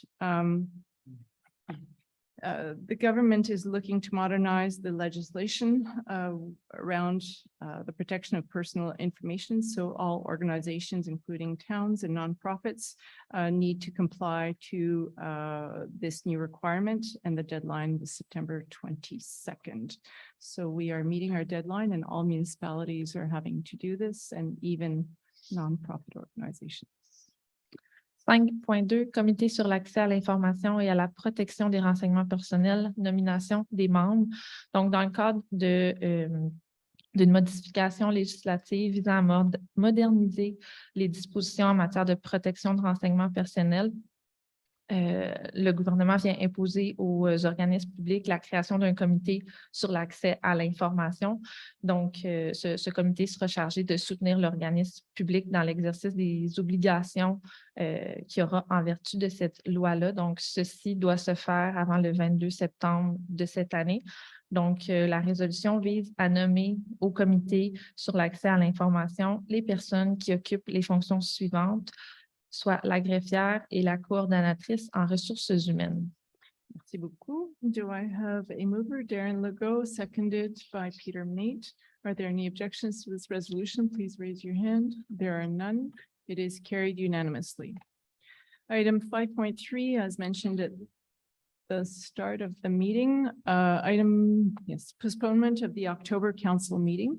So whereas the October regular sitting was scheduled for October 3rd, which is a Monday, whereas the polling date for the provincial elections has recently been announced, and it is the same day. Whereas council wishes to postpone its regular sitting to the next day, which is Tuesday, October 4th. So this is the resolution essentially modifying that schedule and announcing that the next meeting will be October 4th here at 7:30 p.m. 5.3, report de la date de la séance du conseil du mois d'octobre. Donc, considérant que la séance ordinaire du mois d'octobre était prévue lundi 3 octobre 2022 et que la date de scrutin des élections provinciales a récemment été annoncée et qu'il s'agit de cette même date, le conseil souhaite reporter la tenue de sa séance ordinaire. Donc, la résolution vise à déterminer que la séance ordinaire du mois d'octobre se tiendra le mardi 4 octobre 2022 à 19h30. Merci. I need a mover. Mark Gray, seconded by Reed Thompson. Are there any objections to this resolution? Please raise your hand. No, it is carried unanimously. Item 5.4, tabling of minutes of correction, resolution R 2022-08-2023. In accordance with section 92.1 of the Cities and Towns Act, the town clerk is tabling the minutes of correction concerning resolution R 2022-08-2223. Est-ce que tu veux juste donner une explication, peut-être? 5.4, dépôt du procès-verbal de correction de la résolution R 2022-08-223. Donc, il s'agit du dépôt d'un procès-verbal de correction conformément à l'article 92.1. Donc, une correction à une résolution adoptée à la séance d'août a été nécessaire compte tenu que le montant de la soumission qui se retrouvait à la résolution ne concordait pas avec la soumission elle-même qui avait été soumise au conseil. Et plus bas, je pense, non? Le montant était plus bas? Non? Le montant était légèrement plus haut. Légèrement. Oui. So the amount that was in the resolution did not match the amount that was in the tender document, and the amount was slightly higher. That is the correction that was brought. All right, moving on to human resources, item 6.1, hiring of the urban planning division, function 605. Considering that function 603, environmental inspector, has been vacant since March 10th of this year. And considering that for the proper functioning of the urban planning division, it is necessary that the position be filled. A posting took place and ended on July 30th of this year. The selected candidate currently holds a work permit, which was issued on December 11th of 2021. The town is willing but not obligated to support the applicant in his effort to obtain an amendment to his work permit. And so this resolution would be to hire Mr. Alexis Nikolai Malechiev, I hope I've said it okay, as an environmental inspector for the urban planning division, and that the hiring of Mr. Malechiev be effective as of October 3rd, 2022, and that the hiring be subject to a probationary period, which corresponds to the first 6 months of work. 6.1, embauche pour la fonction 605, 605 ou 603 à clarifier. Je pense que c'est 603. 603. Ouais. Donc, considérant que la fonction de l'inspecteur en environnement est dépourvue de son titulaire depuis le 10 mars 2022, un affichage a eu lieu et s'est terminé le 30 juillet. Considérant que le candidat sélectionné est titulaire d'un permis de travail fermé, mais que la Ville est disposée à supporter le candidat dans le cadre de ses démarches, la résolution vise à embaucher M. Alexis Nikolai Malechiev au titre d'inspecteur en environnement et que l'embauche soit effective dès le 3 octobre 2022 et que l'embauche soit assujettie à une période de probation correspondant aux 6 premiers mois de travail. Merci. Do I have a proposer for this? So Reed Thompson, seconded by Peter Mate. Are there any objections to this resolution? Please raise your hand. There are none. It is carried unanimously.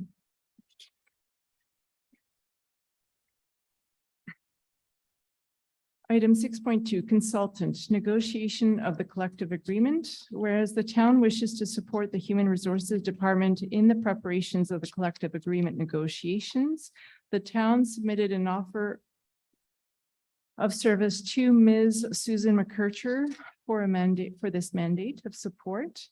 And this resolution would be to ratify as drafted the employment contract of Ms. Susan McKercher as a consultant for a term of 4 weeks at a maximum of 20 hours per week, beginning on August 4th. And so this resolution is also to approve the payment of fees for the services of this consultant for a maximum remuneration of $4,000. Mrs. McKercher, as you may remember, worked for the town for a short period between December, January as interim clerk, if I remember correctly. We very much value her services, the quality of her work. And this resolution is essentially retroactive as this work has been done. 6.2, consultant, négociation de la convention collective. Donc, considérant que la Ville désire soutenir le service des ressources humaines dans le cadre de la préparation de la négociation de la convention collective, et qu'une offre de service a été soumise par la Ville à Madame Susan McCurcher pour un mandat de soutien. Madame McCurcher avait acquis des connaissances des enjeux de la Ville lors de son mandat à titre de greffière par intérim fin 2021, début 2022. Donc, la résolution vise à entériner le contrat de travail tel que rédigé pour une période de 4 semaines à un maximum de 20 heures par semaine pour une rémunération maximale de 4 000 $ et c'est rétroactif, son mandat ayant débuté le 4 août 2022. Merci.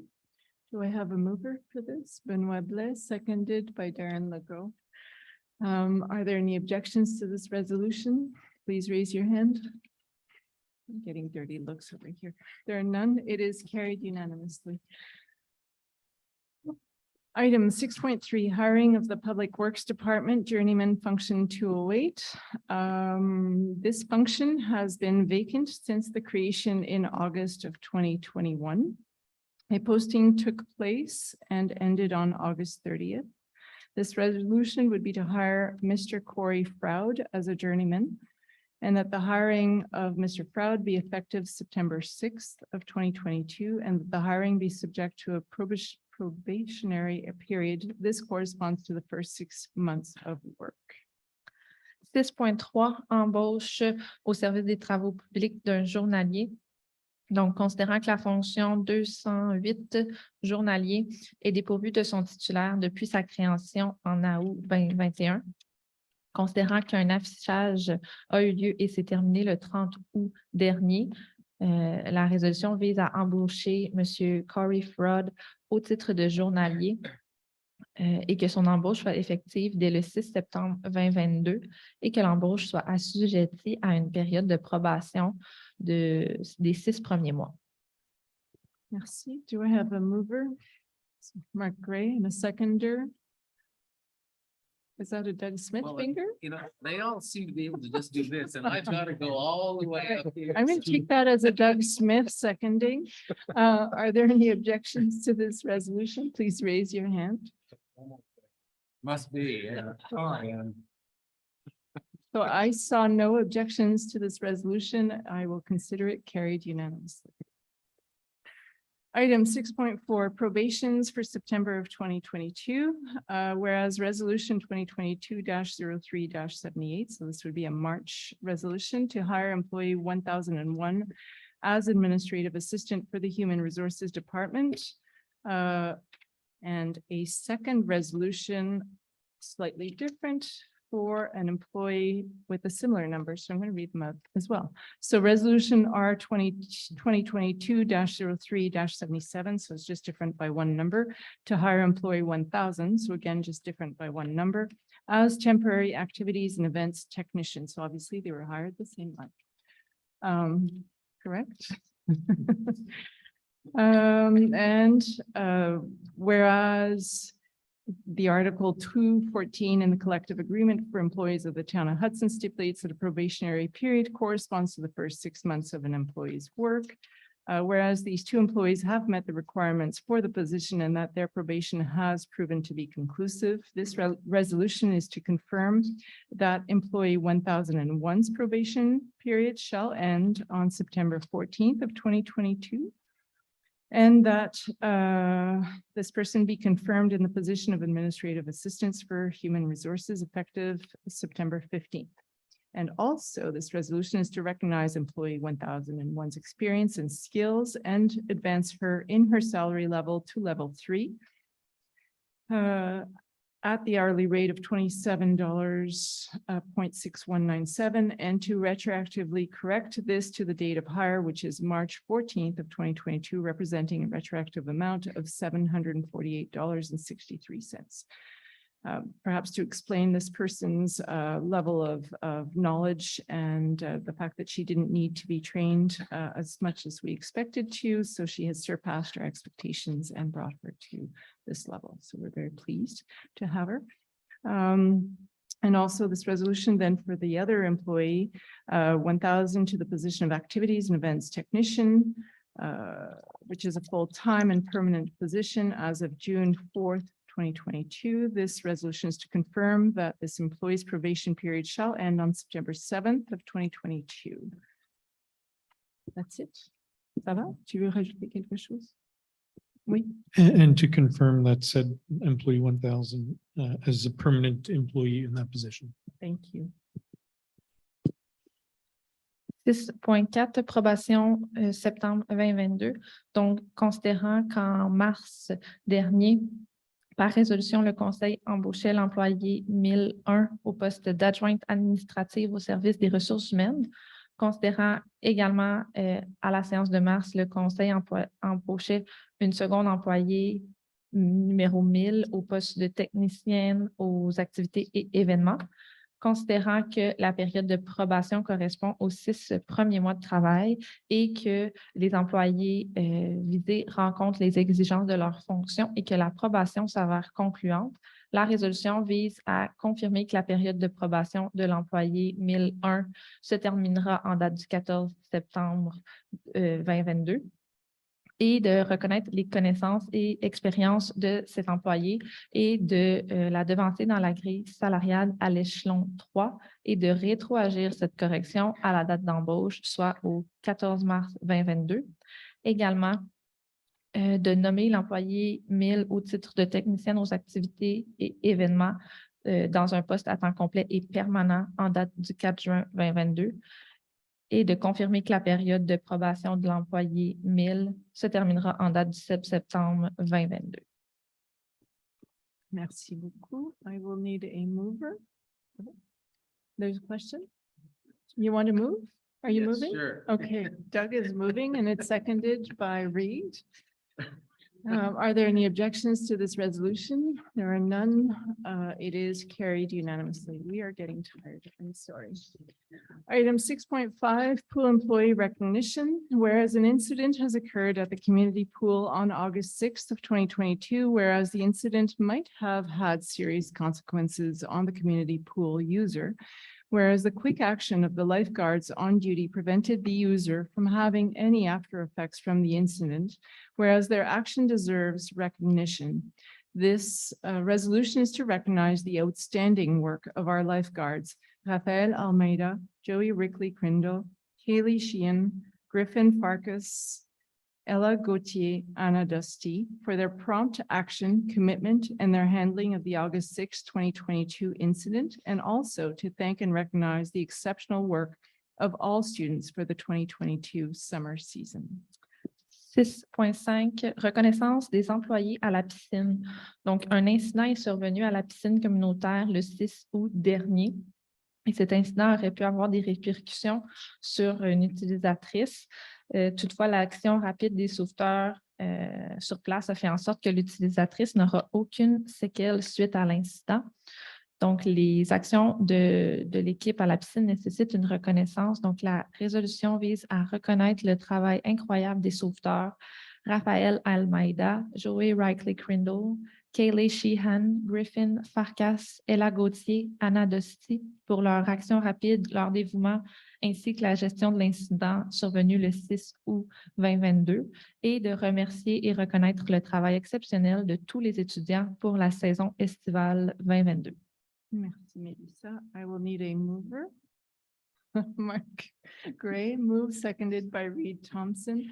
Are there any objections to this resolution? Please raise your hand. There are none. All right. Du sérieux, messieurs, s'il vous plaît. Hein? Item 6.6, so item 6.6, termination of employment settlement. Considering the discussions between myself and employee 909, considering that the transaction constitutes a communication exchange within the framework of negotiations between the parties, and that as such, the agreement is confidential and does not have to be communicated when an access to information request is made. Whereas the town will keep the transaction under seal, this resolution is to accept and ratify the transaction signed by myself, the mayor, and employee 909 on August 29th. And to authorize myself, the mayor, to take all necessary actions in order to follow up on the town's commitments under the terms of the transaction. 6.6, fin d'emploi règlement. Donc, considérant les discussions intervenues entre la mairesse et l'employé 909, considérant que la transaction constitue une communication échangée dans le cadre de négociations intervenues entre les parties et qu'à ce titre, l'entente est confidentielle, n'a pas à être communiquée lors d'une demande d'accès, sauf en cas d'ordonnance à l'effet contraire d'un tribunal, considérant que la Ville conservera la transaction sous pli scellé. La résolution vise à accepter et ratifier la transaction signée par la mairesse et l'employé en question le 29 août dernier et d'autoriser la mairesse à poser tous les actes nécessaires afin de donner suite aux engagements de la Ville. Merci. On va passer au vote d'abord. Et ensuite, je vais donner la parole à Philippe. Donc, do I have a mover, Ray Thompson, and a seconder, Peter Mate? Are there any objections to this resolution? Please raise your hand. I see none. This resolution is carried unanimously. If you would like to speak. Bon, alors c'est ça. Moi, je suis l'employé 909, si les gens qui ne le savent pas. I'm employee 909, for those who don't know. Puis pour souligner le fait que ça va être ma dernière assemblée avec vous, it's my last assembly with people here. So I just want to take the opportunity to thank the residents of Hudson, members of council, the staff for the 4 years, close to 4 years we've had together. Je veux remercier les résidents de la ville d'Hudson, les membres du conseil, puis les employés là, pour les 4 ans, pas loin de 4 ans qu'on a eu ensemble. Puis j'aimerais souligner pour les employés surtout, vous voyez, j'aimerais que vous pensiez que c'est pas un défi devant vous, mais vraiment une opportunité. Il y aura un nouveau DG par intérim qui rentre en fonction. Alors, je demande à tout le monde, mais surtout les employés, accueillez-le, lui comme vous m'avez accueilli. Puis ça devrait être une belle continuité. So there's a new DG that's coming. I'd like the staff to really think about this as being an opportunity rather than a challenge. And I think that there's great things that are coming, so don't let up. So, bonne chance à tout le monde. Thank you for your time. Thank you for having me. Thank you, Philip.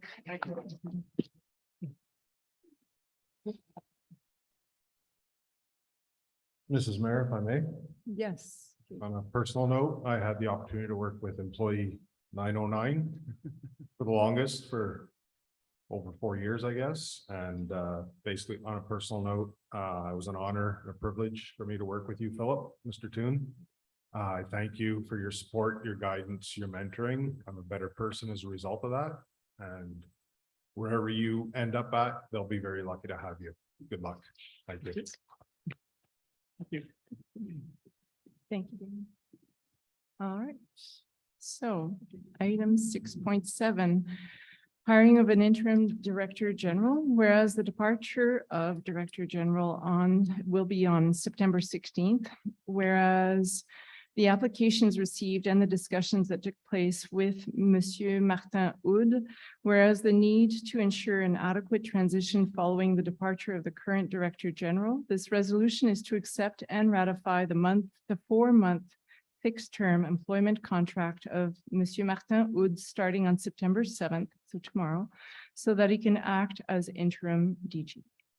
6.7, embauche d'un directeur général par intérim. Donc, vu le départ du directeur général le 16 septembre prochain, considérant les candidatures reçues et les discussions intervenues avec M. Martin Houd et dans le but d'assurer une transition adéquate suivant le départ du DG actuel, la résolution vise à accepter et ratifier le contrat de travail à durée déterminée de 4 mois de M. Martin Houd, débutant le 7 septembre 2022 à titre de DG par intérim.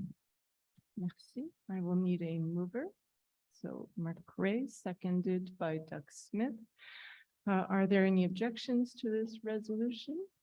I looked left first. I wasn't thinking. No, we're just joking. Sorry. Okay, so are there any objections to this resolution? No hands are up. It is carried unanimously.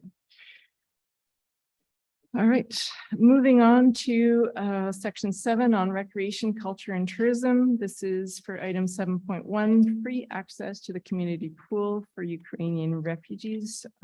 Please note that this was before the pool closed. for the season, I mean. Whereas some families of Ukrainian refugees are housed in the town of Hudson, whereas the town has received a request to provide free access to the community pool for 2 families of Ukrainian refugees. This resolution is to authorize a donation of 8 cards valid for 10 entries each for the 2 refugee families. 7.1, accès gratuit à la piscine communautaire pour réfugiés ukrainiens.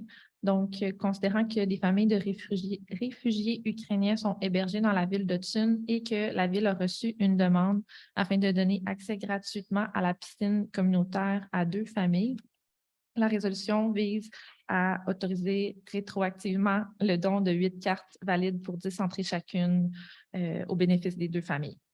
Yes, so retroactively is what Melissa added. Do I have a mover? So Darren Legault had his pen up way before you, and Reed Thompson is seconded. So obviously this was a popular resolution. Are there any objections? Please raise your hand. There are none. Now you see what Philip has been having to handle. So this resolution is carried unanimously. Yes. All right, I've done that one. Moving on to section 8, Public Works. So this is usually where we enter contract awards for these major works. Item 8.1 is awarding of contract that went to public tender. So the number is AO 2022-19-TP for professional services for main road rehabilitation from Beach Road to Quarry Point. So this is the one that I mentioned with regards to the culvert, the Vivry culvert, and that section in front of St. Thomas School.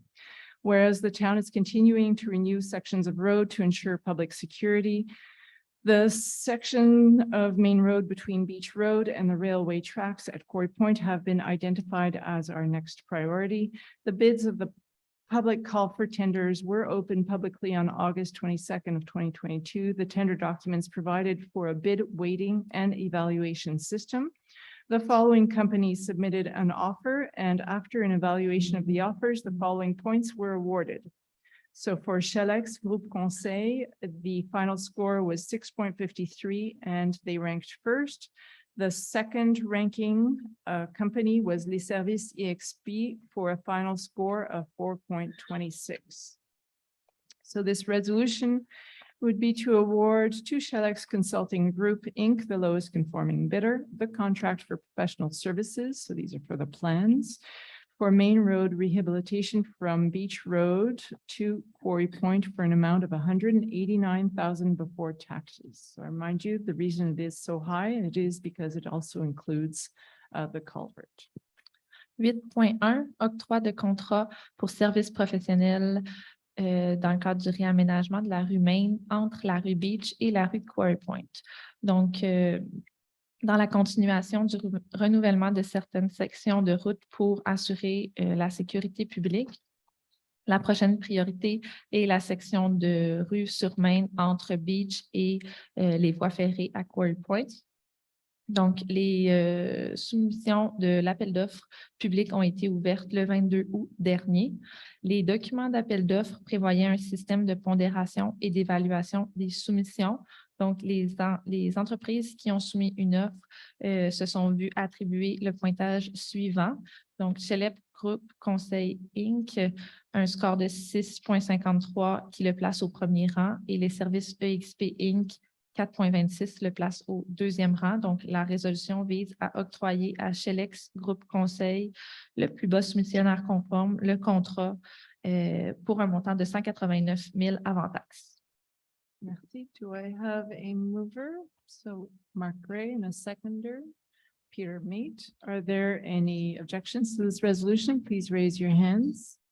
I didn't see the fingers, is that it? There were no objections, so it is carried unanimously.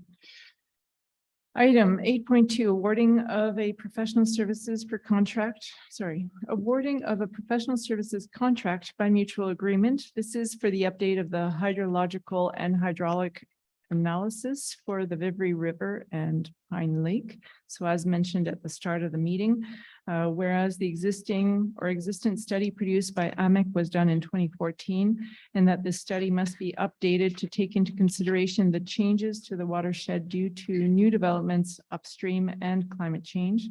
Whereas this updated study is required for the decisional process surrounding Pine Lake, and also the design process surrounding Pine Lake. This resolution would be to award the contract of professional services for hydrological and hydraulic analysis of the Vivry River for the Pine Lake project to LaSalle NHC Inc. for an amount of $27,995 before taxes. And that this expenditure be financed by the unassigned surplus and also charged to a project code, which is HY 1905.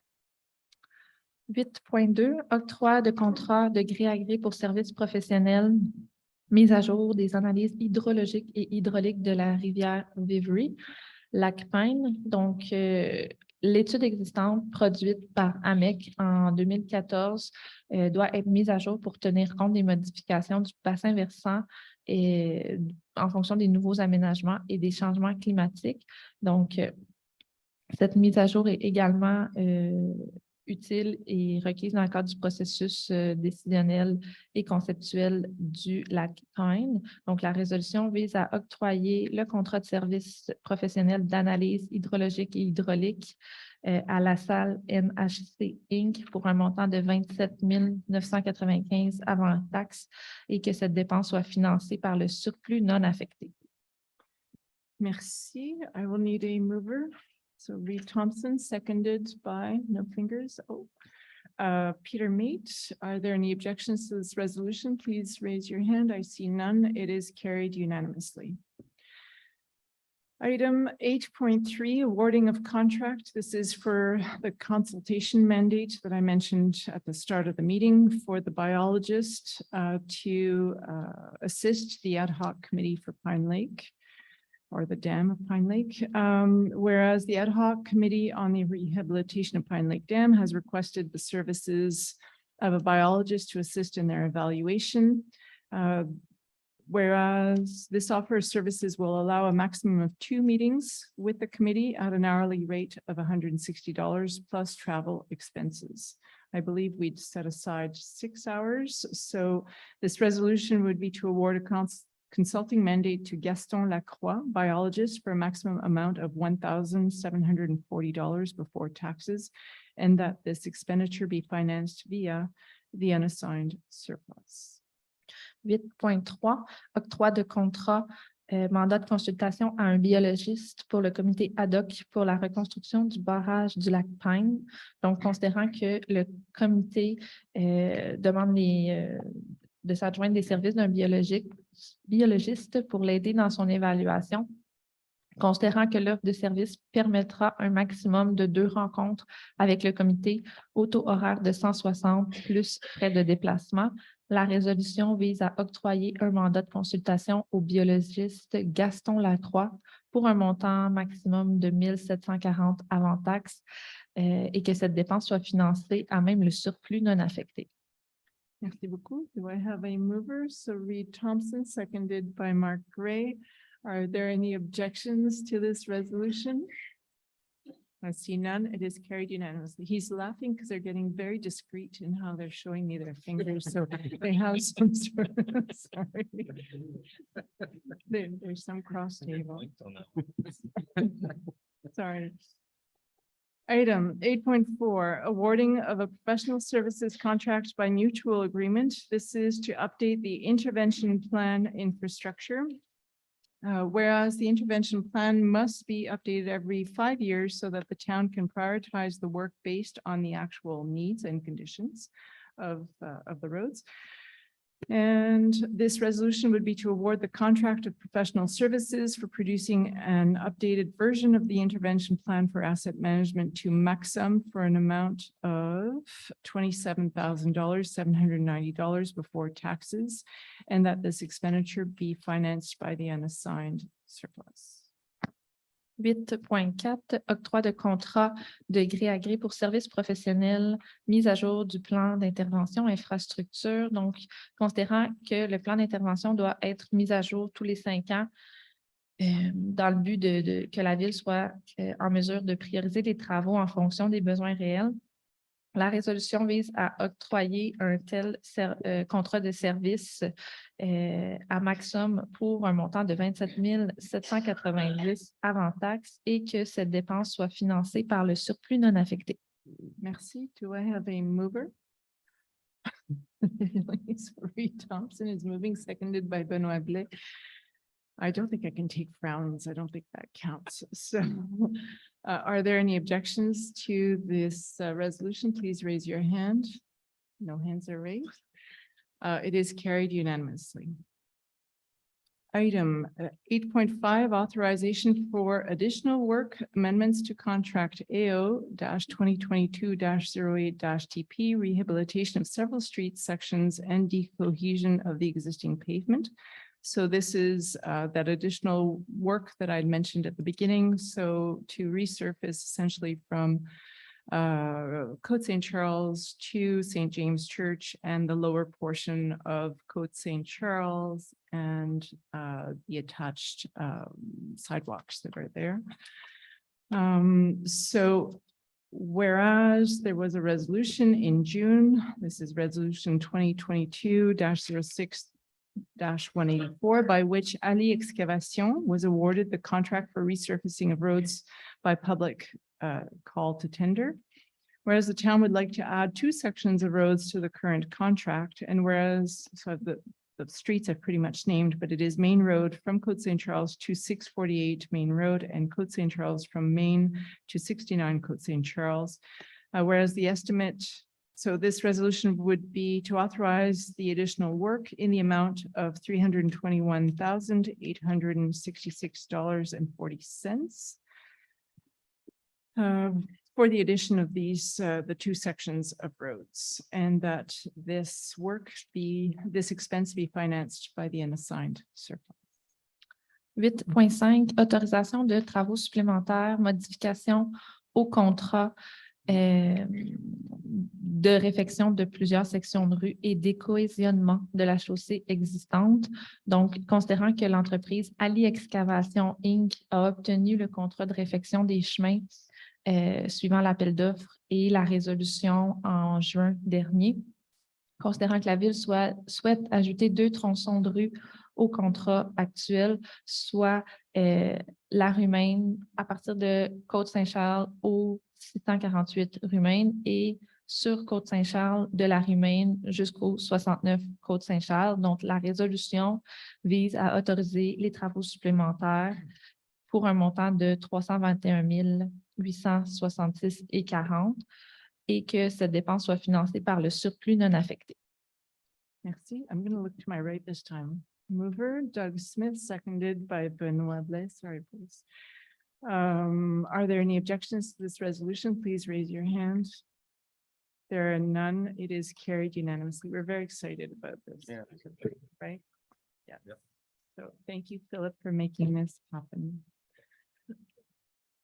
Item 8.6, road closure. So this is for the train crossing at Wharf Street, whereas EXO, the company responsible for management of the rail lines, needs to replace the railway crossing at Wharf Street. Whereas the company Rail Cantech, who is managing the project for EXO, has requested a permit to close the road for 5 consecutive working days to perform the work. These 5 consecutive days would be between October 26th and 28th of 2022 from 7 a.m. to 6 p.m. Whereas this company, Rail Cantech, would be responsible for installing and maintaining a detour for Wharf Street via Yacht Club Street for the duration of the work. So this resolution is to authorize Rail Cantech Inc. to temporarily close Wharf Road for 5 consecutive days between October 24th and 28th, and that the permit be issued by the Urban Planning Department. 8.6, fermeture de rue, passage à niveau rue Wharf. Donc, EXO, c'est la compagnie qui est responsable de la gestion des voies ferrées et souhaite remplacer le passage à niveau de la rue Wharf. Donc, la compagnie Rail Cantech, qui gère le projet pour EXO, s'adresse à la ville pour pouvoir fermer la rue entre le 24 et le 28 octobre de 7 h à 18 h. Rail Cantech sera responsable de maintenir un détour routier de la rue Wharf via la rue Yacht Club pour la durée des travaux. Donc, la résolution vise à autoriser la fermeture temporaire pour 5 jours, soit entre le 24 et le 28 octobre prochain. Merci. So if I understand correctly, there will be a temporary rolling surface that will be installed parallel to the train tracks between Wharf and Yacht Club. Will they be putting it back to existing conditions? Okay, It's All their right. it is their property. that's true. That's true. Good point. And this is really just for the closure, right, of the street. Well, I think it- All right, do we have a mover for this? No, no one on the right, so Peter Mate, and left I have Mark Gray. Great. Are there any objections to this resolution? Please raise your hand. There are none. It is carried unanimously. We like to keep you on your toes, Melissa. All right, moving on to bylaws. So there are 3 resolutions left. We can make it. Item 10.1, adoption bylaw 756-2022 to provide for a loan in the amount of $150,000 and an expenditure of $150,000 for the replacement of the membrane at the Whitlock West wastewater treatment plant. So whereas a notice of motion for this bylaw was given at the regular meeting held on July 4th of 2022, whereas the proposed bylaw tabled on July 4th was amended as follows. By mentioning at section 2, the cost estimate prepared by Premier Tech, Eau et Environnement Limité, by adding as Appendix A, the cost estimate prepared by Premier Tech, by reducing the term of the loan to 12 years to match the useful lifetime of the membrane, and by a revision of the taxation pool. So this resolution would be to adopt bylaw 756-2022 to provide for a loan in the amount of $150,000 and an expenditure of $150,000 for the replacement of the membrane of the Whitlock West wastewater treatment plant. It's the same amount. It's not doubling up. It's not 300,000. It's one is the loan and one is you're allowed to spend your loan, right? Yeah. All right. Point of clarification, Mrs. Mayor, this Yeah. is a sectoral loan. It is a sectoral loan. Thank you for bringing this up. And we have been, or Philip has been extremely diligent in a meeting with the area representative of the residents there. Mark as well has been exchanging with them, and we have worked hard with them to try and reduce as much as possible the cost that this will be added to their tax bill. So unfortunately, this is the best that we could come to. But we did work very hard since the month of June, at least, that we've been looking at this. Yeah. All right, I'll pass it. Oui. 10.1, adoption du règlement 756-2022 décrétant une dépense de 150 000 et un emprunt de 150 000 pour le remplacement de la membrane à la station d'épuration des eaux usées de Whitlock West. Donc, un avis de motion a été donné à la séance du 4 juillet dernier. Le projet de règlement avait également été déposé à cette séance et quelques modifications ont eu lieu depuis. Donc, il s'agit des suivantes. À l'article 2, on est venu mentionner spécifiquement l'estimation des coûts soumis par la firme Première Tech Eau et Environnement. En annexe A, on est venu joindre une copie de l'estimation des coûts. Le terme de l'emprunt a été modifié et réduit à 12 ans pour correspondre à la durée de vie utile des membranes. Et il y a eu une révision du bassin de taxation pour qu'il soit bien représentatif. Donc, précision, c'est un règlement dont la taxation sera sectorielle. Donc, la résolution vise à adopter le règlement 756-2022 décrétant une dépense de 150 000 et un emprunt de 150 000 pour le remplacement de la membrane à la station d'épuration des eaux usées de Whitlock West. Merci. Donc, so this This loan bylaw will apply to the 47 residents of that sector. And that is the precision that Darren Loco is bringing. So it's a good one. It is what it is. So I will need a mover. Mark Gray, seconded by Peter Mate. Are there any objections to this resolution? Please raise your hand. I see none. It is carried unanimously. Item 10.2, adoption of bylaw 753-2022. This is for the bylaw regarding the sewer connection assistance program. Whereas a notice of motion of this bylaw was given on June 6th of 2022 at the council meeting of that month. Whereas the proposed bylaw tabled on June was amended as follows: the rewording of section 3, paragraph B, rewording of section 3, paragraph H, and with the addition of appendix A, the membership form. So this is really the standard application form. This resolution is to adopt this bylaw. So bylaw 753-2022 regarding the sewer connection assistance program.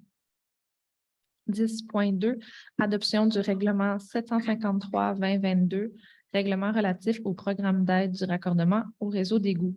Donc, un avis de motion a été donné à la séance du conseil du 6 juin dernier et un projet de règlement avait également été déposé, lequel s'est vu modifié légèrement. Donc, il y a eu une reformulation du paragraphe B de l'article 3, également du paragraphe H de l'article 3 et on a ajouté en annexe A le formulaire d'adhésion que les gens intéressés doivent remplir.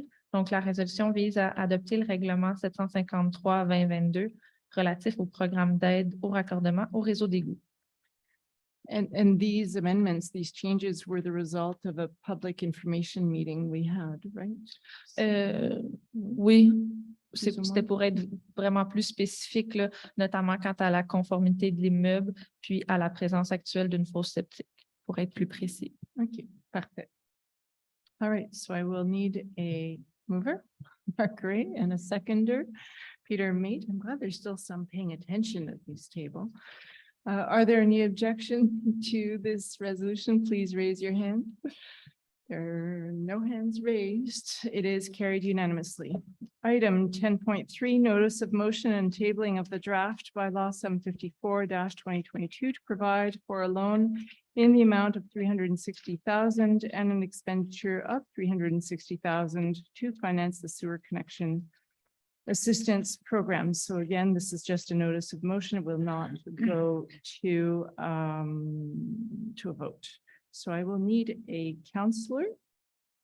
Reed Thompson gives notion of notice. Thank you.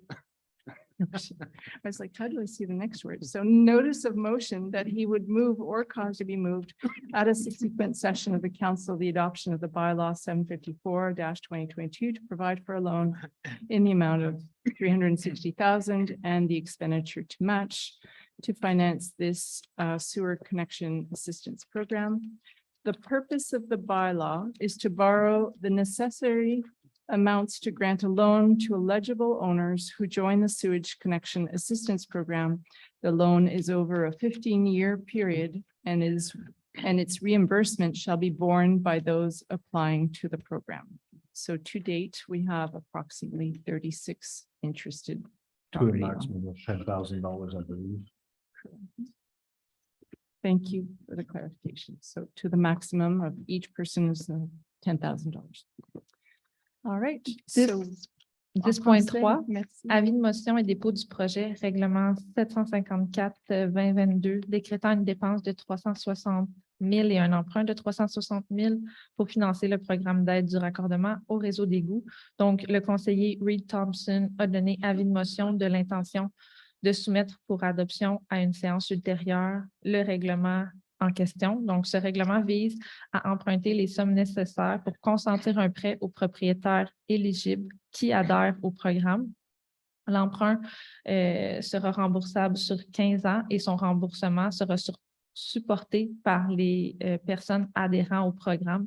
Donc, à ce stade-ci, il y avait 36 personnes qui ont manifesté un intérêt et le maximum Le montant maximal qui peut être accordé dans le cadre du programme est de 10 000 Par personne. par personne. Merci beaucoup. So are there any items under new business? No. All right. So second question period, we'll do the same. Philip, are there any questions online? So let's start with someone from the room.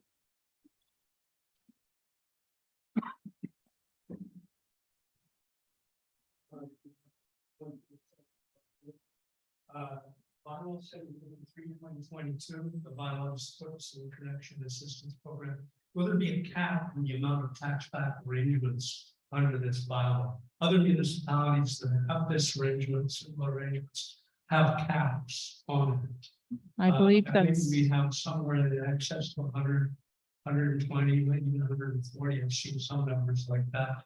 People that would be affected by this. Does the municipality foresee having to put a cap on this? And then if so, what happens to those people that miss this bus? well, at this point, the first campaign that we've done has only generated interest out of approximately 36 people. I believe from my own calculation, there were 118 that were eligible. So the cap is this campaign generated an interest of 36. So it caps there, it stops there. We may, if there's enough interest next year, do it again. But you have a bylaw on the books that says people have to 568. So my understanding is that everybody that's not connected is legally obliged to connect. These people are getting their early birds, they're getting the early bird special. But what about the people that are at the far end of the box, at the far end of the line? Is there going to be enough money for? Are you going to cover that? How are they going to be taxed? Or not? Do we know? At this point, we haven't dug into that as much. I'm sorry for using your name. I didn't mean to. It would be a separate bylaw, but I think what he's asking is there be a reserve or forcing those who are not connected, such as myself, What to. gets into the answer? Yeah. That's my point. Hmm.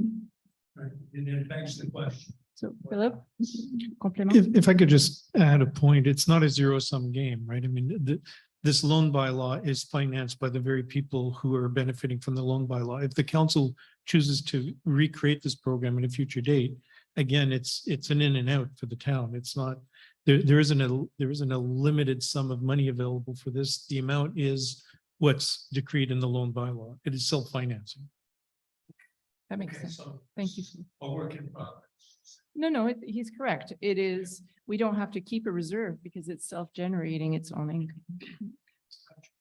Now, if you don't mind, it's related, bylaw 756/2022. This is the request, the problem. Loosely connected, but I'll give you the question, yes. Give the history of problems with the- Is council satisfied the expenditure in this chapter of bylaw will resolve the problems? To the best of our knowledge, the experts are those, that have the knowledge and have the expertise to do so. As you know, it's a finicky system, and these are the specialists of that system. So it should resolve that situation, but there's no foretelling. Philip, would you add something to this? The manufacturer and a separate engineering firm have evaluated, and they both came to essentially the same conclusions. So Yeah. I think it's pretty clear that the solution that's being proposed and been authorized by council tonight is the best solution under the circumstances. So I have 30 seconds. To say a thank you to Yes. Philip? Yes, please. So I was almost exactly 4 years ago.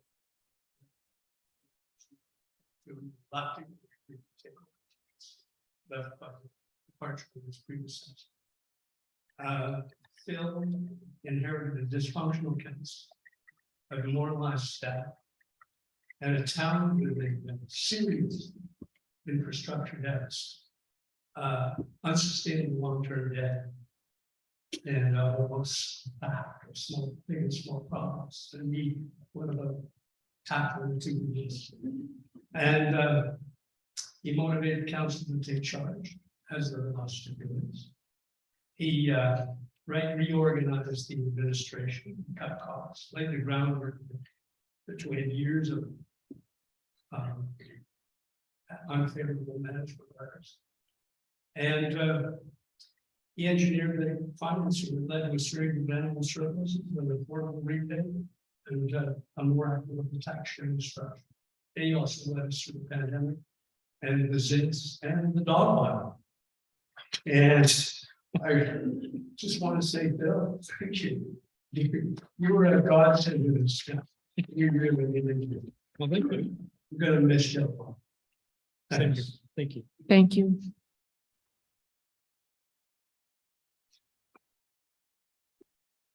Some of that too. It's about 568, which is still on the books. 568. 568 or 568 is Okay. After you, we will take a question from the from Zoom. Okay, the 568, give me more info. this is for the, Okay, okay, okay. Is that 568? That's 568. There was, the bylaw is still active. Originally sanctioned by the prison term for people who do not connect to the system. We've got to have our deadline. I don't know of any other municipality that doesn't set up a deadline when it comes to looking at to super treatment plan. This has been going on for 20 years. Longer. 1990, it says on the bill, something like that. But, you know, when I stopped at the stop sign at Cameron Main, the stench is disgusting. I don't know whose system has failed there, but this is not acceptable. This is on the livery. It has, these people have to be forced to connect. We can't allow this. You guys can't claim to be concerned about the environment when you let this happen. We walk through town and we smell the sewage that is, you know, the systems are failing and the stuff is going into the ditches, which then goes into the lake. There's kids that swim in the beach. I mean, we don't test that water, and we probably should, because it's obvious there's a problem with the big system, because you can smell it on the water and all the way up the street. So we need to have a deadline for this. And I think if you guys are serious about the environment, you've got to make that a priority for that day. And whether people want to connect or not, it's to that. Like every other municipality, there's your date, and we're going to tax it back. We're going to connect you and tax back to be part of it. They had a chance, they said no, so we had to make a change in that. My friend, Mr. Two, you came to Hudson during such a difficult time. Most of you guys don't know about this. You do. You do. I two of you do. It was a really bad time, and Phil could have walked out many times. But he often use at our place. He would have gotten another job offer somewhere, much more interesting than Hudson, and he'd say no, because he always said Hudson needs me. And Hudson did need him, and he went through hell. And he fixed the finances, he fixed the management letters that you kept talking about all the time. That was done, that was him who did that. He settled a lot of the departments that were costing us too much money. The building we're in was one of those. So he managed that, and he did that with tact. And he did that and encouraged the employees to be better at what they did. He managed to get a lot of teams of people together. He made council's job a lot easier because you know how much work he does and prepares for you guys. I don't think you guys are prepared for what it's going to be like with that field team. Thank you, Phil. Thank you, Louise. There's a question online. Still. June Penny, please go ahead. Hi there, it's Jean Penny. I have a few June. questions. How First about of all- one plus a follow-up, to be fair to others? I know, but I just wanted to say that the audio tonight for we out here on the extremities was really sub-zero. We'll I work didn't on it. understand a word of what just happened online just now with you guys. And my main question is about the bollards that you're talking about putting on Main Road. And the ones on Bellevue, there are 45 of them. I counted them. All 45 of them have been hit. They're destroyed. They look like a disaster coming into Hudson. So why would you want to put more of them on our surfaces of Main Road in Hudson? June, I didn't say we were putting more bollards. It was a suggestion of someone in the room. And I said, thank you for the comments and we'll take them under consideration.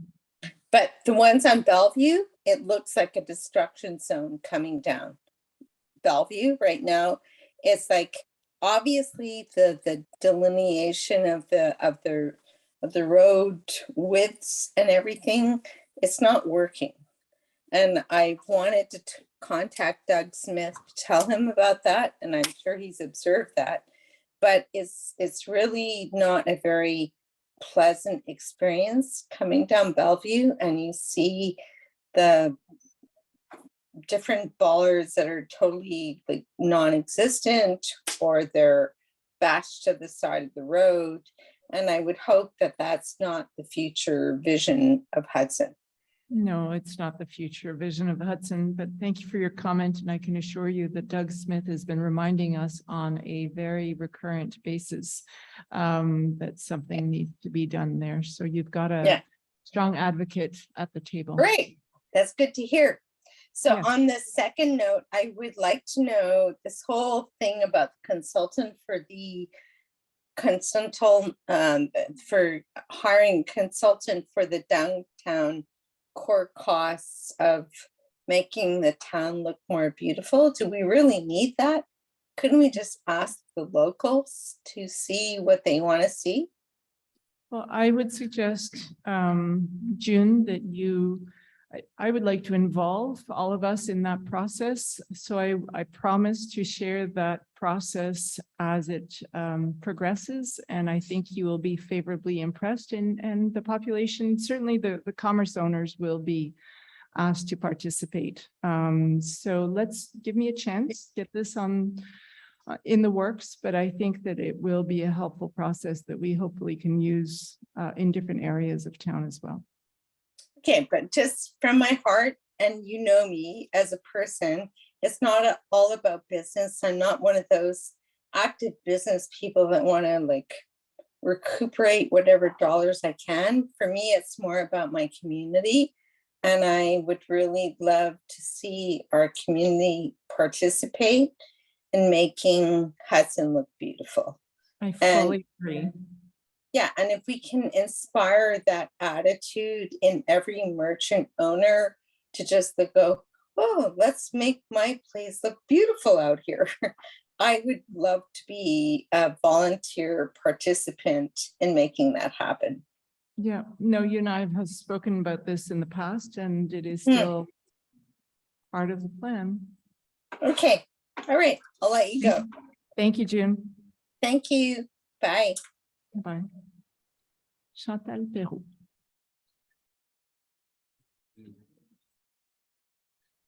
Je peux te prêter mon micro si tu veux, mais il est assez disponible.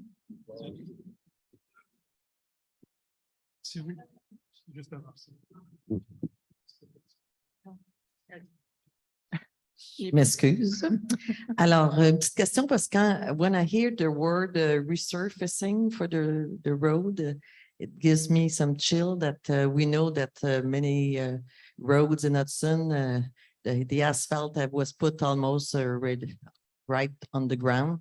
And so I just want to be reassured that when you say resurfacing, we make sure that the road, it will be constructed according to règles de l'art, so it will be an investment that will last and not be done, have to be redone in 5 years or.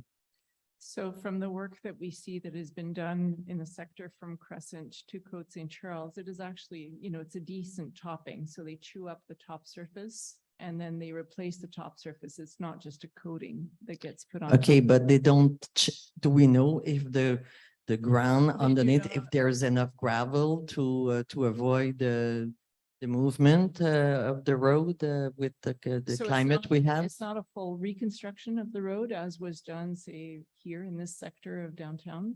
So it is certainly a cheaper and. I know it's Sure. cheaper, but I'm Oh, for afraid. sure.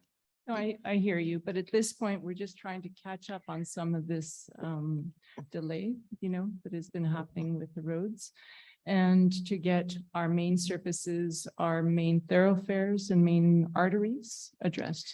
And we have the same, we won't be doing this with all roads, but certainly that section will be resurfacing, whereas Main East is a full redoing of the foundation. But do you know the condition under the road? What kind of preparation there is under? Do we know if there's a minimum quality, so the resurfacing is worth doing and not money thrown to I would expect if there was really a surprise that would be noted, and at that time the contract would be Okay, so adjusted, but no. I invite you to be mindful, not to spend good money to put, for work that won't last. So that I just want to make sure that. So in general, we absolutely redo the foundation and the topping Yeah. and just to sort of catch up that area, because otherwise we'd be looking at putting it a full year or longer. This was sort of a catch-up plan. Okay. It has been done in the past and it was successful. So we figured rather than have a very bumpy ride, it is terrible along that way. It will be at least an improvement that should last and carry us for 5 and hopefully longer. Well, hopefully, because to redo, if Yeah, we I do agree. it right, even if it costs twice, if it lasts 3 times or 4 times the time, the length, la durée de vie de juste un resurfaçage. Mm. En tout cas, moi, c'est comme sometimes you're not enough rich to go cheap in No, the way no, you no, do sure. things. So it's like, Yeah. so Yeah. be mindful of that, because we know that We are. there is problem with the foundation of roads in that sense. So I We are. hope you pay attention to that. We do. Okay. Thank you. Merci beaucoup. Non? Donc, oui? Christophe, allez-y.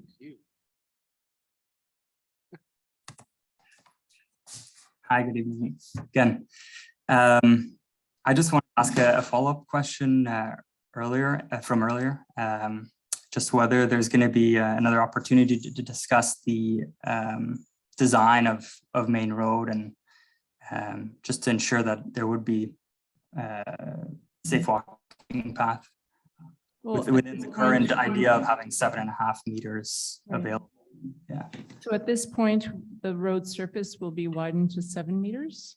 And then where the lines will go, I will leave that perhaps to a district meeting or some sort of discussion in that sense, but we're open to receiving comments at this point because that part of the work wouldn't be done until later this year, right? Painting of the lines happens after the road work, so anyway, I think that's a valid question. We'll discuss it amongst us. And what I'm hearing so far is 2 or 3 different options, but let's not get lost in the details of it. I do not anticipate that there would be bollards, or if there were bollards, it wouldn't be for the full distance, but I tend to agree that too much visual clutter is too much. But again, we're here to receive comments. If I may, I think. To the mic. I'm there again, I keep forgetting. I think the discussion will be held amongst us all because, the one section we're doing of Maine, we're still going to be coming all the way through the town. So I think we'll want to be consistent. So we're all going to have to be. They're on the all same not page. all due at the same time. No, but the look of them Sure. and the movement of people. No, I agree. I think it's a town-wide thing. So you. And certainly main arteries, but they have different character. The character of Main Road is quite different than Côte St. Charles or Cameron, for example. But no, I agree. So good point, but I encourage you to stay in contact with your district councillor and we'll see how to bring those suggestions to our table. Thank you. Have a nice evening. All right. Section 12, adjournment of meeting. I will need a mover. So Mark Gray, seconded by Peter Mate, that the meeting be adjourned at 10:13. Are we all in support of this resolution or any objections to this resolution? No, it is carried unanimously. Thank you, Philip.